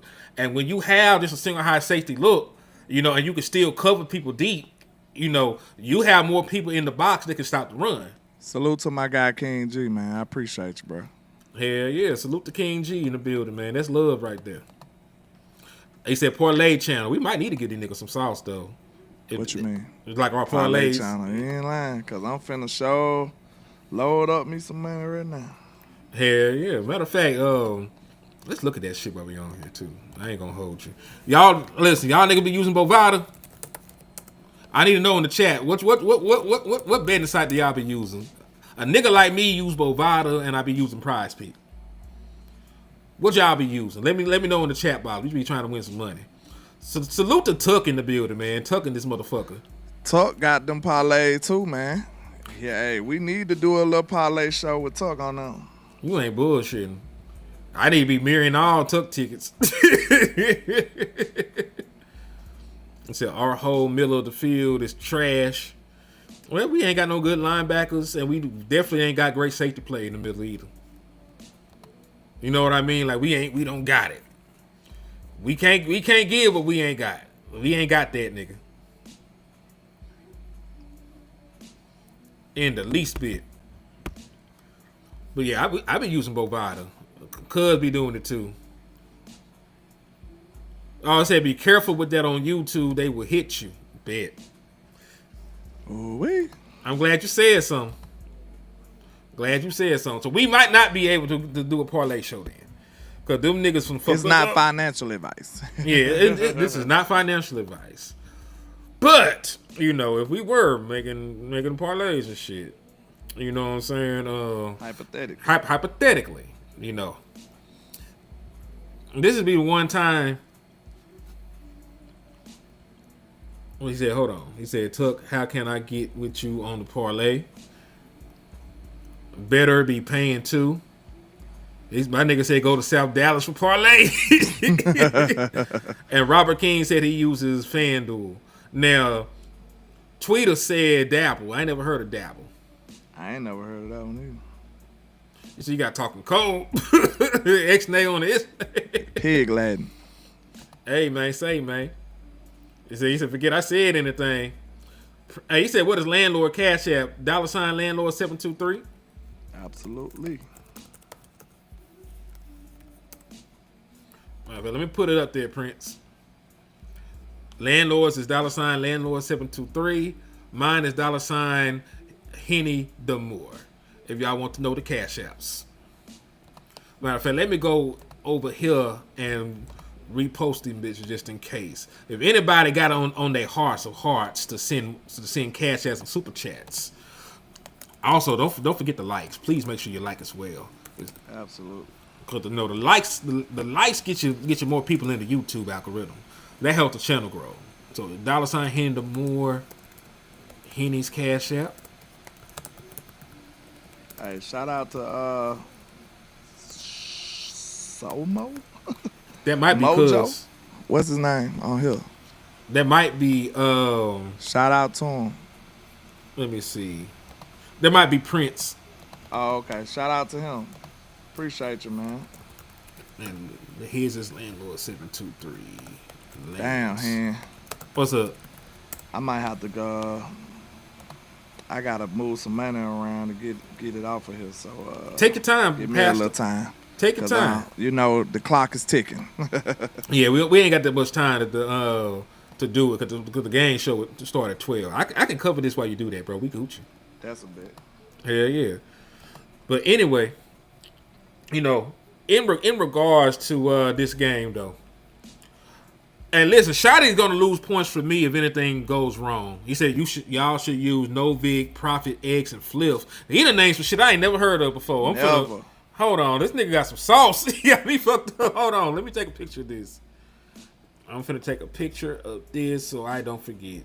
Novik, Profit X, and Fliff. Boom. Okay. Oh, see, that's Joker World. He said, don't give a just less of the word Henny. I'm sorry, man. I didn't know. Oh, that was him. Oh, salute to you, man. I appreciate you. I guess our other guy coming through later. Hell yeah. Joker World, bless me too, man. Like, hey, I appreciate you, man. Salute. It's a Sunday, man. I be needing prayer. I be needing prayer and blessings, cuz. Hit your boy too. My apologies. He said, take the under on the Cowboys game. See, you good people too, that? Man. What's up? Who said take the under? Nigel. Man, shit, there ain't nobody on that Giants defense, though. The Dallas Cowboys might score 30 themselves. They done put their best. Oh, shit. He said Brandon Aubrey, 2.5 field goals is free money. He ain't lying, though. He gonna make at least 3 field goals for the fuck of it. Also, Sky, Nick Horber has agreed to come back to South Carolina for the season. So Nick Horber will not be in the draft until 2027. He has already committed to returning to South Carolina to play. So I wanted Nick Harbor as well, but Nick Harbor is going to stay in the draft. He's going to stay at school. I'm sorry. He's not coming out. Said you can bet teams on Pride Picks now too. Let's see. Some places we don't actually have legal gambling. So some of these other places are going to, it's going to vary where you can go. Shout out to Prince on my side, man. I appreciate you, sir. Yeah, salute the Prince in the building, man. Salute to everybody that donated and kept the show going. Absolute. Because remember, this is the key saying over here on Cowboys Convos. If you will pay, we will stay. Hey, if not, I'm gonna make my way out the dungeons. Hey, we just talking about what we talking about, though. We man. be here all the time, man. Hell yeah. But listen, we gonna be on this bitch in 3 hours. T, we rock with you, man. We just gotta, get some understanding. That's all. That's all. Some days I be ready to play. Some days I don't. I'm human. I'm human too. Yeah. And I'm pissed off about this season too. Leave me alone. Heck yeah. Leave me alone. It's all good, man. It's all good. Clear head shall prevail. But I ain't gonna lie to you though. Shotty gotta navigate this game. Like I do want Dak to get his. I don't know. I don't know if he's just playing the first half or not. I do want Dak to get his accolades and shit. But I also want to have a healthy Dak Prescott next year. I'm selfish enough to tell Dak Prescott he can't have that personal accolade. Even though if he would be the first Cowboy in league history to do it, I still would rather have a healthy Dak Prescott going to the 2026 season. So, Shotty, you can't fuck this up. You just can't fuck this up. Like Dak might even need to play the entire first half. He might just need to play a series or two to say that he played and he started all 17 games. Because there's no guarantee that Matthew Stafford plays the entire game as well. Oh, salute to Joker World on my side too, man, with the cash out. He said, "Shit, y'all niggas gonna have to stay there." We out here. Hell yeah. Like shit, listen, y'all been sponsoring a fire ass show. Like that's why we still here. We've been on this bitch for 3 hours because of y'all. Good you know what I'm saying? Like y'all that long? 2 hours and 51 minutes. For you. Yeah, for me. Because I came in a little late. You came late, but I hold it down. This is a team thing. Absolutely. Like I was serious about the shit. If you was not here, landlord, I would have been off. It's easier. Yeah, it's easier when you got somebody to help you out. You know what I'm saying? Because when I talk to myself, it's sort of hard. I ain't gonna hold y'all. it's hard. But when you're I got not insane enough yet. Yeah, like Give it another season. Some people can sit on here and talk to themselves about 4 hours. I'm not that person. Damn. I can't sit on here and talk to myself for 4 hours just yet. But I can listen. Me and the landlord be having long ass conversations any goddamn way. Facts. Like even not being on the show, me and landlord have long ass conversations about life and football and shit, man. That's my nigga for real. Already.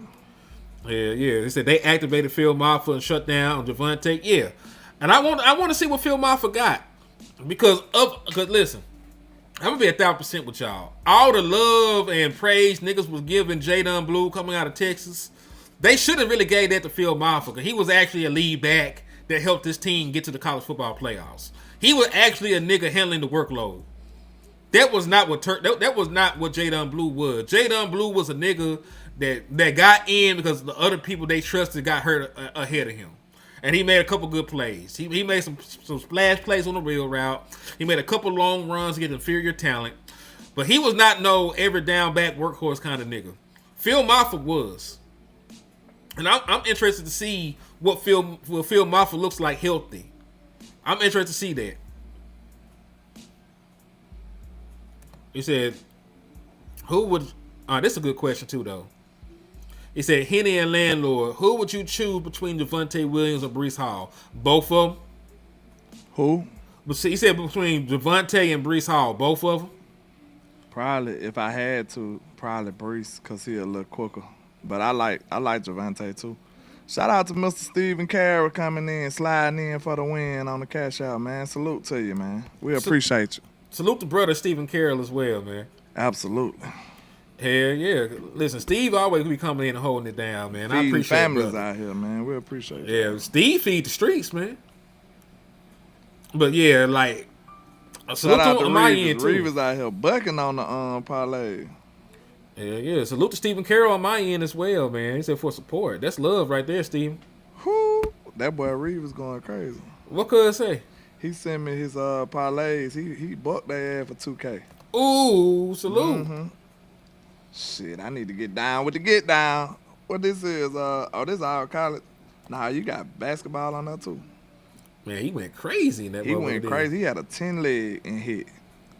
And listen, and me and you be having trepidations adding more than 3. Oh God, we ain't playing with that man. The 10-leg is crazy. We usually do a three leg parlay with a decent amount of money on that motherfucker. Yeah. I try to lower the odds of risk. losing. Yeah. And this the thing. Like, you talk about who running style fits Shotty more. Javonte Williams' running style fits what Shotty likes to do more. But if you talk about who I think is a more talented player, I think it's Breece Hall. So that's why I said, why not have both of them? Because this is my thing. You could have had both Javonte Williams and Rico Dow. Because I think Rico Dow got a little bit more juice to him than Javonte do. You know, you could have had the best of both worlds. And, you know, that's why I be trying to be team both of them when it comes down to it. You know, you could have had Jake Ferguson and Dalton Schultz. You know, that didn't have to be a either or situation. You know. Salute to Prince for sliding through again, man. Salute to you. Appreciate the support, man, for real. Hell yeah, that's love. And salute to Randy Cadell on my end as well. He said, I like that running back from the Jags. Y'all thoughts? Which one? Because they got like 50 running backs. Which running back from the Jaguars you thinking about? You talking about ETN? ETN dope. Travis or the other one? I think it's the one actually good. I think it's the older brother they got. Yeah, I think it's the one that actually good. Oh, hold on. Cuz said do teases. So if the Cowboys are favored by 7, tease it down to 3 and stack two parlays on that. All right, I'm finna start taking notes because I ain't finna forget none of this shit. Like, listen, when niggas be hitting, salute the Prince on my end too with another cash app, man. He said for support. That's love right there, man. Salute the Prince. Salute the Prince. Salute to Stephen Carroll. Salute to Joker World. Salute to everybody that hit the cash app, man. That's love right there. See, because y'all been so generous. Because listen, I got a bunch of hustles. I be doing DoorDash. I work a full-time job. I do the podcast. Like, when y'all donate like that, I can spend more time podcasting. You know? Because I be hustling my ass off, man. I be doing everything to try to get $1. Except for, selling people into slavery and shit. That's the only thing I don't do. Henny, you think Isaiah likely would get a big contract during free agency? Because I'd rather have him over Jake. Isaiah likely so hard, dog. And listen, he the same exact kind of tight end that Landlord will talk about having. He's big. He's a vertical threat. You know, he's explosive. Like, and listen, they made their choice already too, because they chose to get what's the boy name? The other tight end over there with the Ravens. I forget his name. To my Andrews. Yeah, Mark Andrews. I think it's Mark Andrew. They chose Mark Andrew. They paid him a decent contract. And, you know, before it looked like Isaiah Likely was going to be the dude. It looked like Isaiah Likely was going to be the dude to take over there. They're going to let Mark Andrews fade out. They paid Mark Andrews. So I don't think that they pay Isaiah Likely. I think somebody's going to get a very good tight end in free agency with Likely. Matter of fact, if we're being 1,000% honest and open, you know, this tight end free agency class is so good. You definitely shouldn't have paid Jake Ferguson. Man, we shouldn't have paid Ferg anyway. At all. Especially off the season he just had. He even scored a touchdown last year. You got him in that the let contract. you know it was some faith type shit, man. Real talk. And you supposed to project to a certain degree, but I'ma just be real with you. I feel like they did it out of spite, man. For the Michael Parsons shit. Yeah, I feel like they did it out of spite. I can't help but feel that way, especially when Dallas done showed us this in the past before. These out of spite ass signings. When they mad at one person, they start serving up other people. to try to put more pressure on you to come to the table and negotiate. Real talk. That's what they do. What the hell? Who would have signed Ferg to that contract after the season he had? Nobody but us. Who would have signed Bland to the contract he got after the season he had? The nigga just had foot surgery and they gave him. That's similar to what they did with Michael Gallup, right? They gave him a big ass contract while he was rehabbing from an ACL, and then we wonder why people be rushing to get back. Go ahead. I was just gonna say they weaponize your rehab against you. They pay you and then they rush your ass back. Think about it though. We sit up and wonder why our team is not as good as they supposed to be. Think about it. Look at the moves we making. I'm telling y'all right now, this is not something that everybody want to hear. But like I said, I pride myself on being fair and being truthful. That's how I sleep peacefully at night. I sleep like a baby at night. Hold it down. I'm finna run this coffee running through me. But I'm gonna say this. No lie, bro. We don't want to face this right now, but the Jake Ferguson, the Deron Bland, and it was another person we said that got a deal this year. Who was it? It's three. Them 3 deals gonna fuck us over, y'all. It's gonna hurt in the long run. Now, maybe they got some outs in it.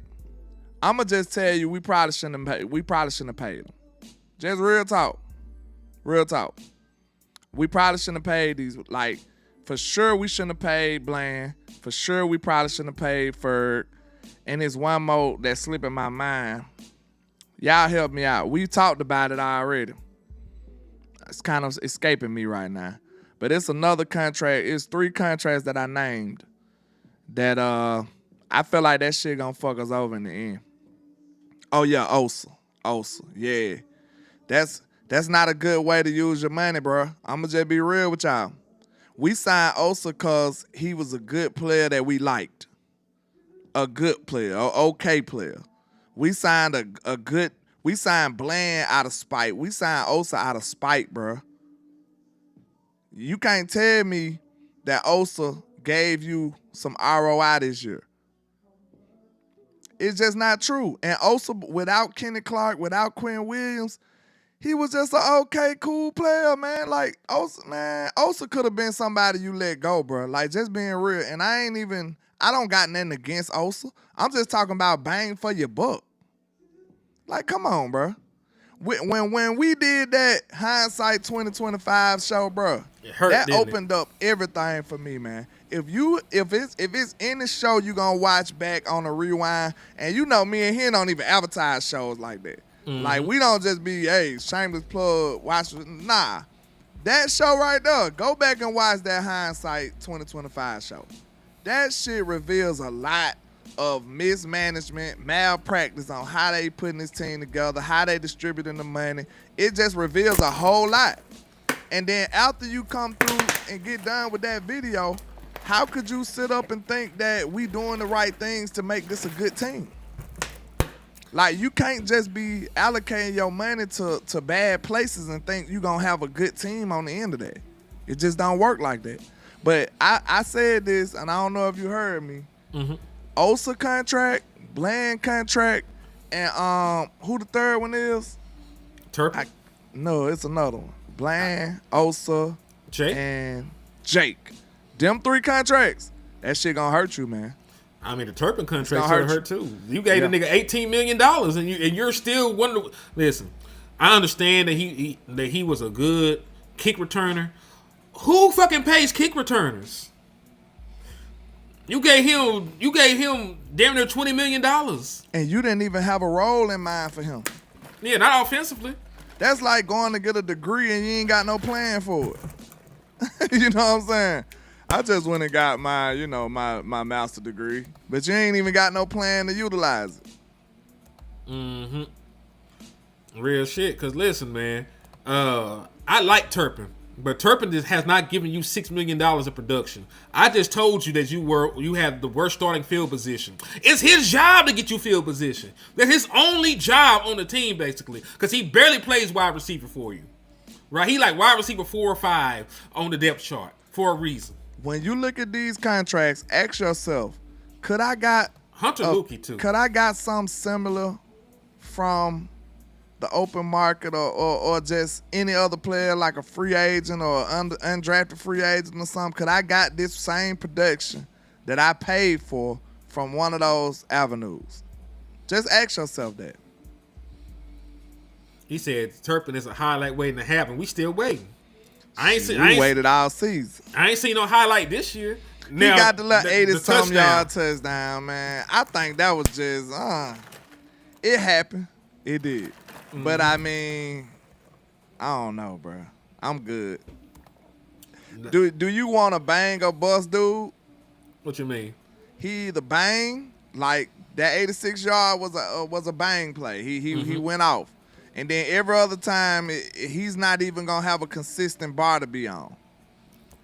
Yeah, that's the thing. Because, like, I'm not saying that he has no value at all, but is he giving you $6 million of value? This the perfect question about Kevontae Turpin right here. It just came from the heavens. Talk to me. What is his floor? What is Kevontae Turpin's floor? You don't even know. You think about his potential when you think about him, but what is his floor? Shit, his floor might not even be existent. Like, think about that. Like, a floor has to be somewhere you like, okay, he's going to be here no matter what. True. What is his floor? Yeah, his floor is, listen. He don't got one. That's the answer. That's why you can't have him on your team. Not being active is his floor. Damn. It just we so happen to actually be needing him and want him to play and shit, but they paid him. Chat, let me know what his floor is. What's Turpin's floor? You said y'all getting questioned as a Cowboy in the chat. Oh, he talking about my boy T, man. We good, bro. He'll be all right. T Gucci, man. It's all good, Randy. I appreciate you for these super chats too, man. We ain't sensitive, man. We ain't sensitive over here, man. We good. We love our people, man. So it might be a bad day, man. We always try again tomorrow. You know what I mean?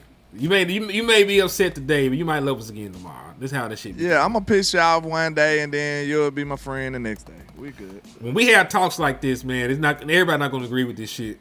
Just like some of y'all don't agree with the Turpin thing. I understand. But Turpin is going to be 30 years old. He is a 30-year-old specialist, and you gave him a 3-year deal. Man, I just asked y'all what his floor is. And somebody said his floor is the UFL.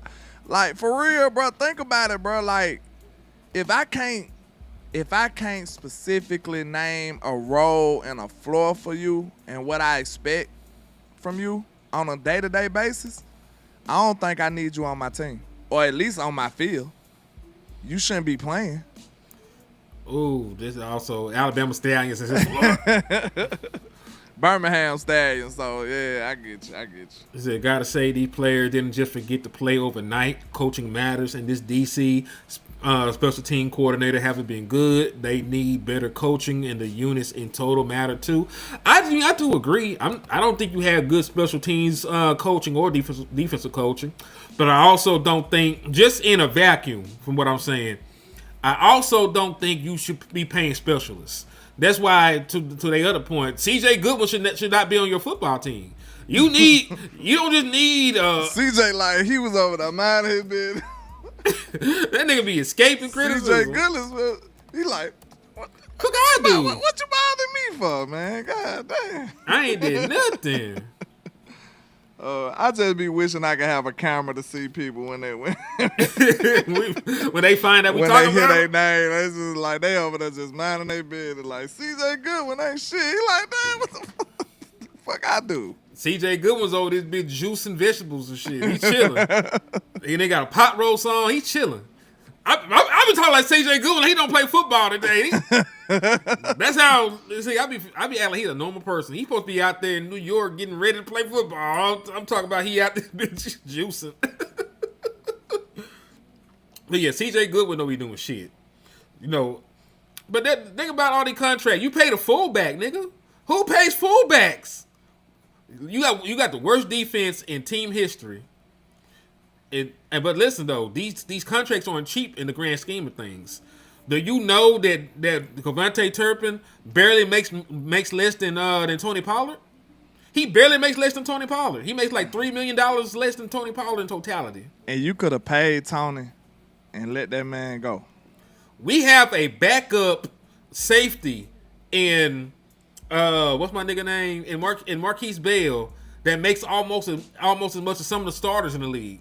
I say that every time we say that, I feel like we just did him a solid, man. We did him a favor. We did him a solid because he looked out for us. Anthony Hughes said, "Thank you for a season's worth of uncut content, and I'll be here for the draft and the 2026 season."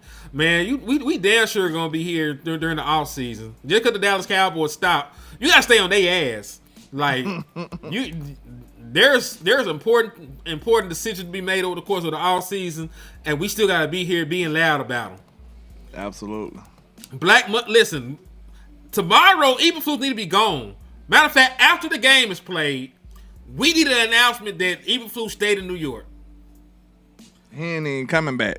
Yeah, he stayed in New York with family like Trayvon stayed in D.C. He need to just stay somewhere. He don't even need to get back on the team plane. He can come back for his stuff later. He needs time off. We need to holler at that nigga a different day.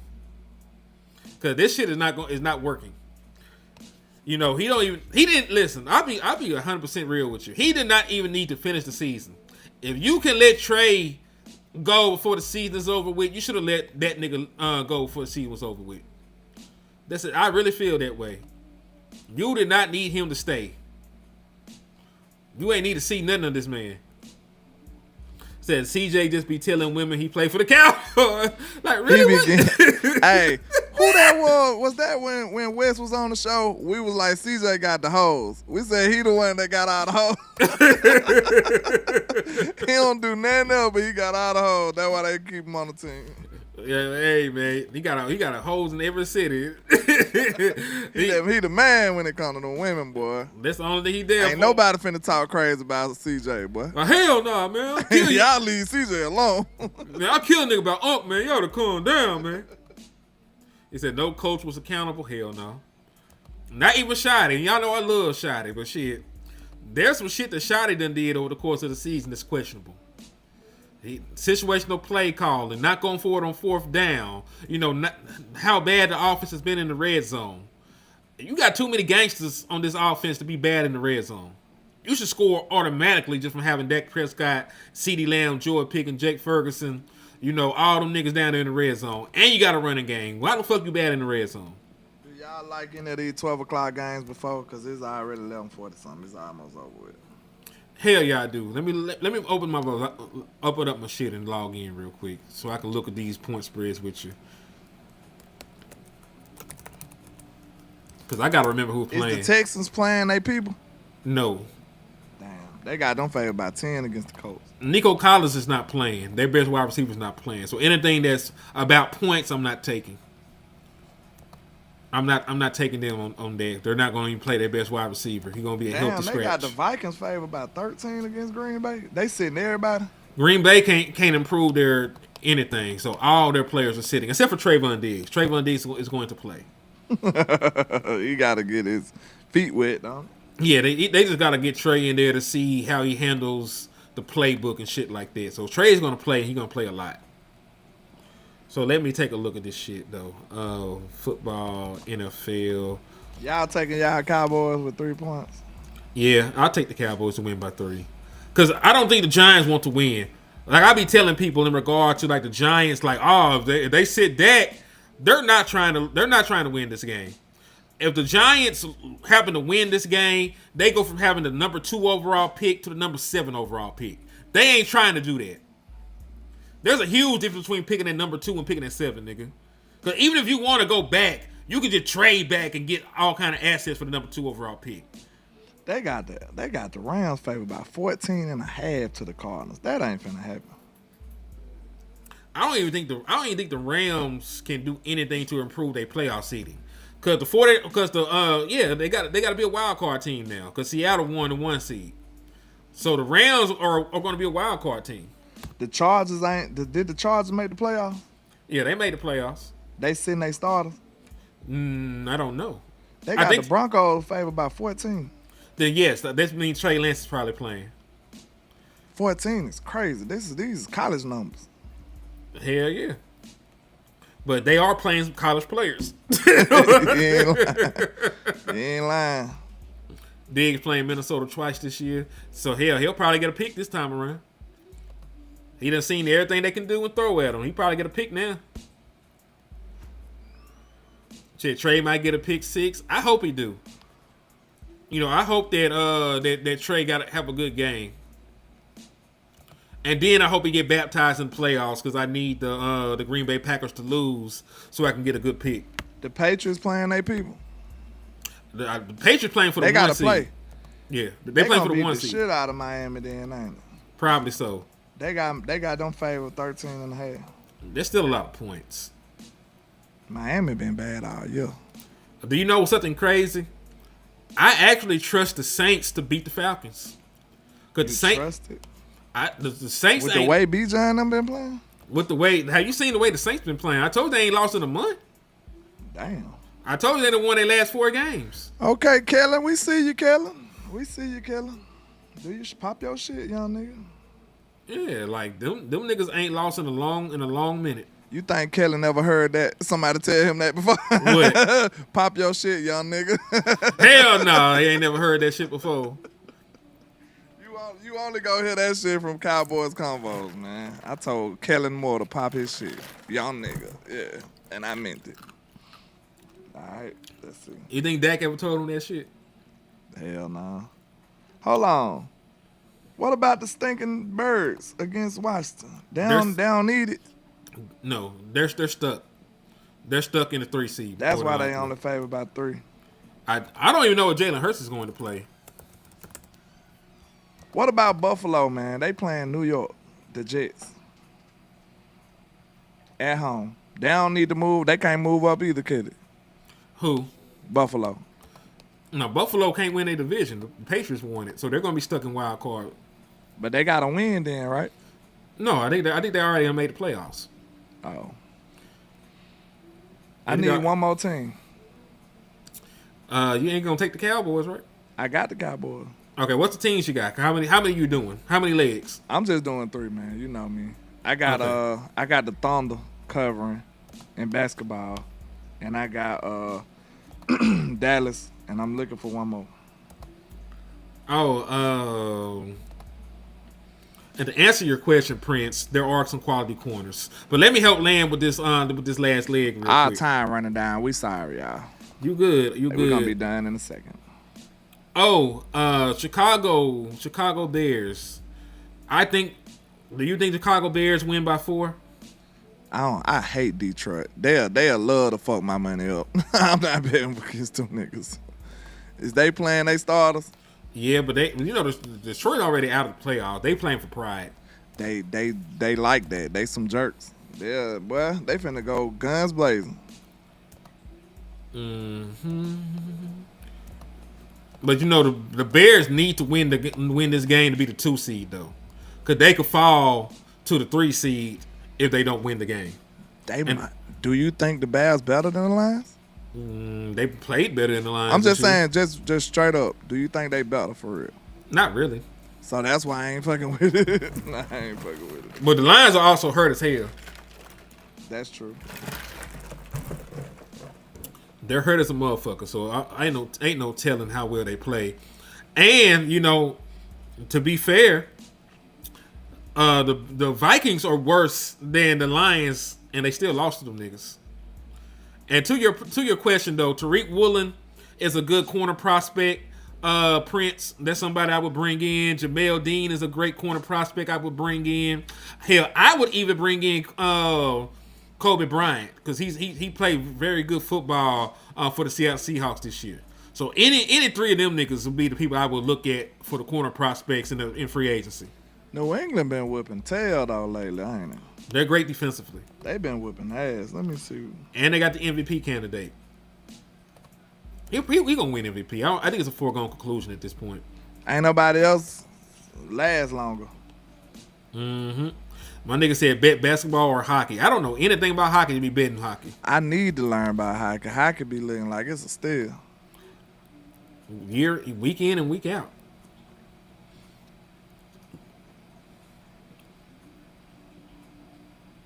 Let's see. But yeah, I definitely would take those people. Prince. Those are my quality corner candidates on the open market. Just answer your question. Cause you done donated too much and not get your questions answered. Oh yeah, he done looked out. We appreciate you, man. You damn near you can pick the topics. Like all y'all that done donated like that, y'all can damn near pick the topic in this motherfucker. And should the Cowboys bring back Gilmore? Probably not. Like how old is Stephon Gilmore? Ain't nobody picked up Stephon Gilmore this season. Gilmore has not played a snap of football for anybody.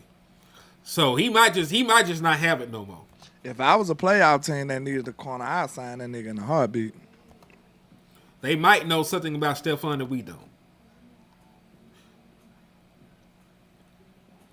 To be fair, bro, 4,200 yards, 30 touchdowns, and 8 interceptions, that don't sound like an MVP season. It sounds like a good season, but it don't sound like no MVP season to me. MVP is always in comparison to the other How people good of the your season. team is And other people. Yeah, and other people. Because the other people, the only other person that can give MVP to is a nigga that didn't even win his own division. Like, Matthew Stafford probably should be MVP, but because he's not even second in his division, I think the motherfucking 49ers are ahead of him. He like the third team in his division. How can you be the most valuable nigga in the league and you can't even get your team to the division title? That's the way they look at the shit. It's not fair. And they just came out. Miami just came out and beat the Bucks last week. Yep. But are they going to go out and beat the motherfucking Patriots? The Patriots only lost is Buffalo for a long time, the last 5 games. Yep. Even Flus robbed Dak from MVP. Dak probably could have won MVP if cause we played all the good people this year. You played the Eagles twice. You played the Lions. You know, you played a bunch of good teams. In hindsight, the Bears are a good team. You played them niggas. You could have beat them niggas. You know, there's a bunch. Like, we had opportunities this year, man. So yeah, you're right. If we were winning a bunch of games, that would be firmly in the MVP conversation with how he played.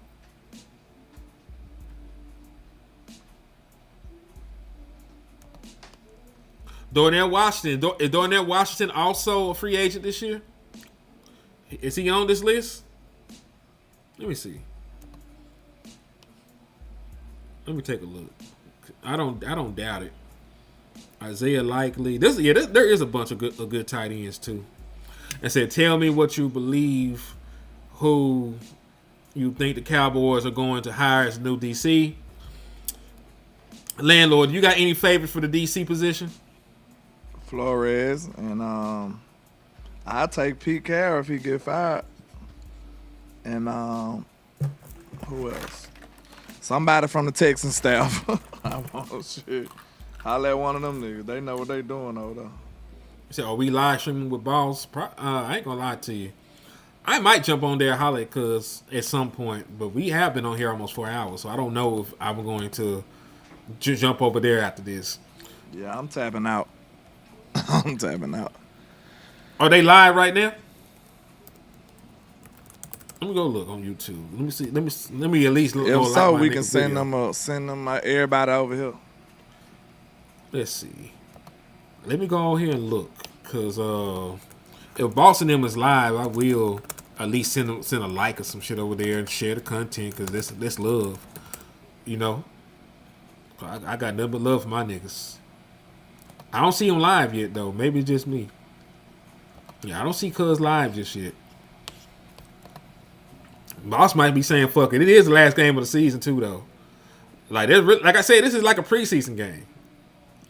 Do we usually have watch parties and shit? What? The only thing we can watch this game for, man, is to see what these other folks is doing and see if they out there competing. Because I am interested to see how Just Butler plays after he been campaigning to get on the field. Because he been saying he been healthy since week 6. That's great. Yeah, he said he been healthy this entire time. And so I want to see what he does. Phil Maffa, I think I'm higher on Phil Maffa than a lot of people are. I want to see how he does. Jadon Blue given an opportunity. I want to see how he does. So you never know. Like I do want to go and look and see what they do, but All right, man. I gotta make a decision for this last team. what's the last team you got? I told you I got Thunder, Cowboys. I need one more. Patriots. Taking that 13 point. Man, fuck it, yeah. Buy it down. Buy it down.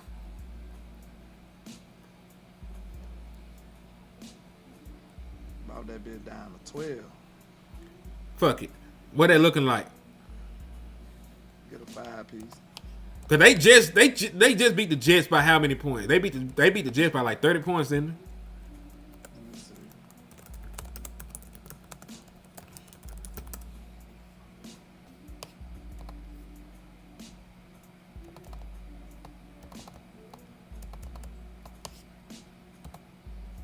Yeah, they beat them 42-10. Then yeah, they should be fine.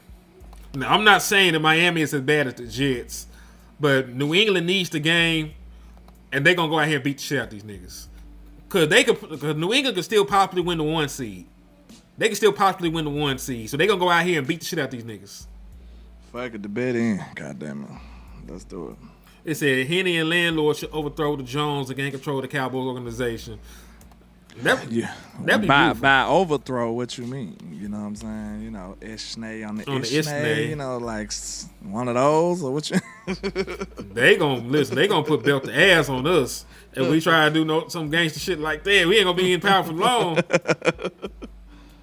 King for a day. You ever heard the saying? All right. Yeah, they gonna get us the fuck out of there. Let's go watch this goddamn grand finale. Ugh. All right, boss on now. Cool. Y'all go support them. Tell them it's a liquor store and a trap raid. Send them. Y'all go over there and support my niggas, man. Yeah, go over there and support the show, man. I think I done tapped out now. I'm an old man. Real shit. Go support my brother Neil, man. Go support them. Show them some love. You know, watch party. Tell them it's a liquor store raid. Hold on. Let me put that shit in here right now. Trap raid, liquor store raid. Liquor store raid. I put that shit in there over here, man. Tell them trade for a goddamn trade for a dope tight end. Make sure you say that. I need to see some folks putting liquor store raid in this bitch, man. I need to see liquor store raid and trap raid over there in Boston on chat box, man. Yeah, if you support, man, go support them. You know, and look out for us at the same time. Let's do it. Hell yeah. Yeah, y'all slide us over and show them some love. It was a great show, though, man. We've been on this bitch damn near 4 hours, man. Yeah, and I'm going to say this. I wore the shirt so you can get your jokes off. You know what I'm saying? Get your jokes off now or forever hold your peace. Because guess what? After this, it's cyberbullying, and I'm going to get here and snitch on you. All right? Hold on. How you gonna wait to the end of the show and tell us to get our shit off? Niggas ain't shit. That's why I wore it for y'all. You know, y'all was chilling. So I thought you wore it, you know, just because you're a nigga from Alabama. I didn't think. Nah. Let y'all get off and get your jokes out the way, because I'm telling my people after this. So go ahead, you got it. They whooped our ass to sleep. They had me sleep for 3-4 days. So they probably did. Yeah, it was bad. Mm-hmm. All right, y'all. Well, You listen. can bet on who gonna win the Super Bowl? Really? That's a futures bet. What conference? Nigga, that's crazy. I bet NFC. I ain't know you can do that. You can bet the conference is gonna win it? Mm-hmm. Nigga, the Seahawks gonna probably win that bitch. Oh, fuck. I hope not. I don't want to see DeMarcus Lawrence ass talking shit. Cause he didn't told y'all, nigga. Hey, listen, this is not the first time a pass rusher had left Dallas and won a Super Bowl. Sam Darnold gonna crack.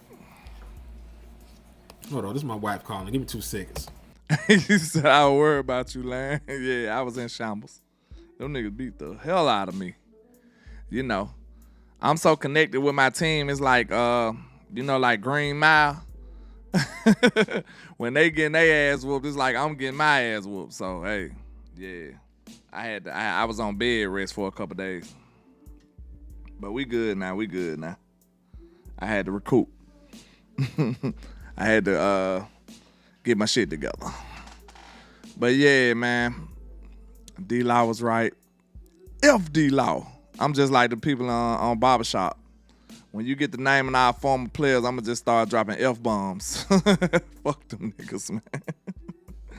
They ain't Cowboys no more. They no longer my concern. It is what it is. And when we play them, we're going to take their heads off. You feel me? That's how you do it. But, hey, you know, to your point, it looked like he could have been right. He pretty right, though. You know what I'm saying? He said he had a better chance over there. So, hey.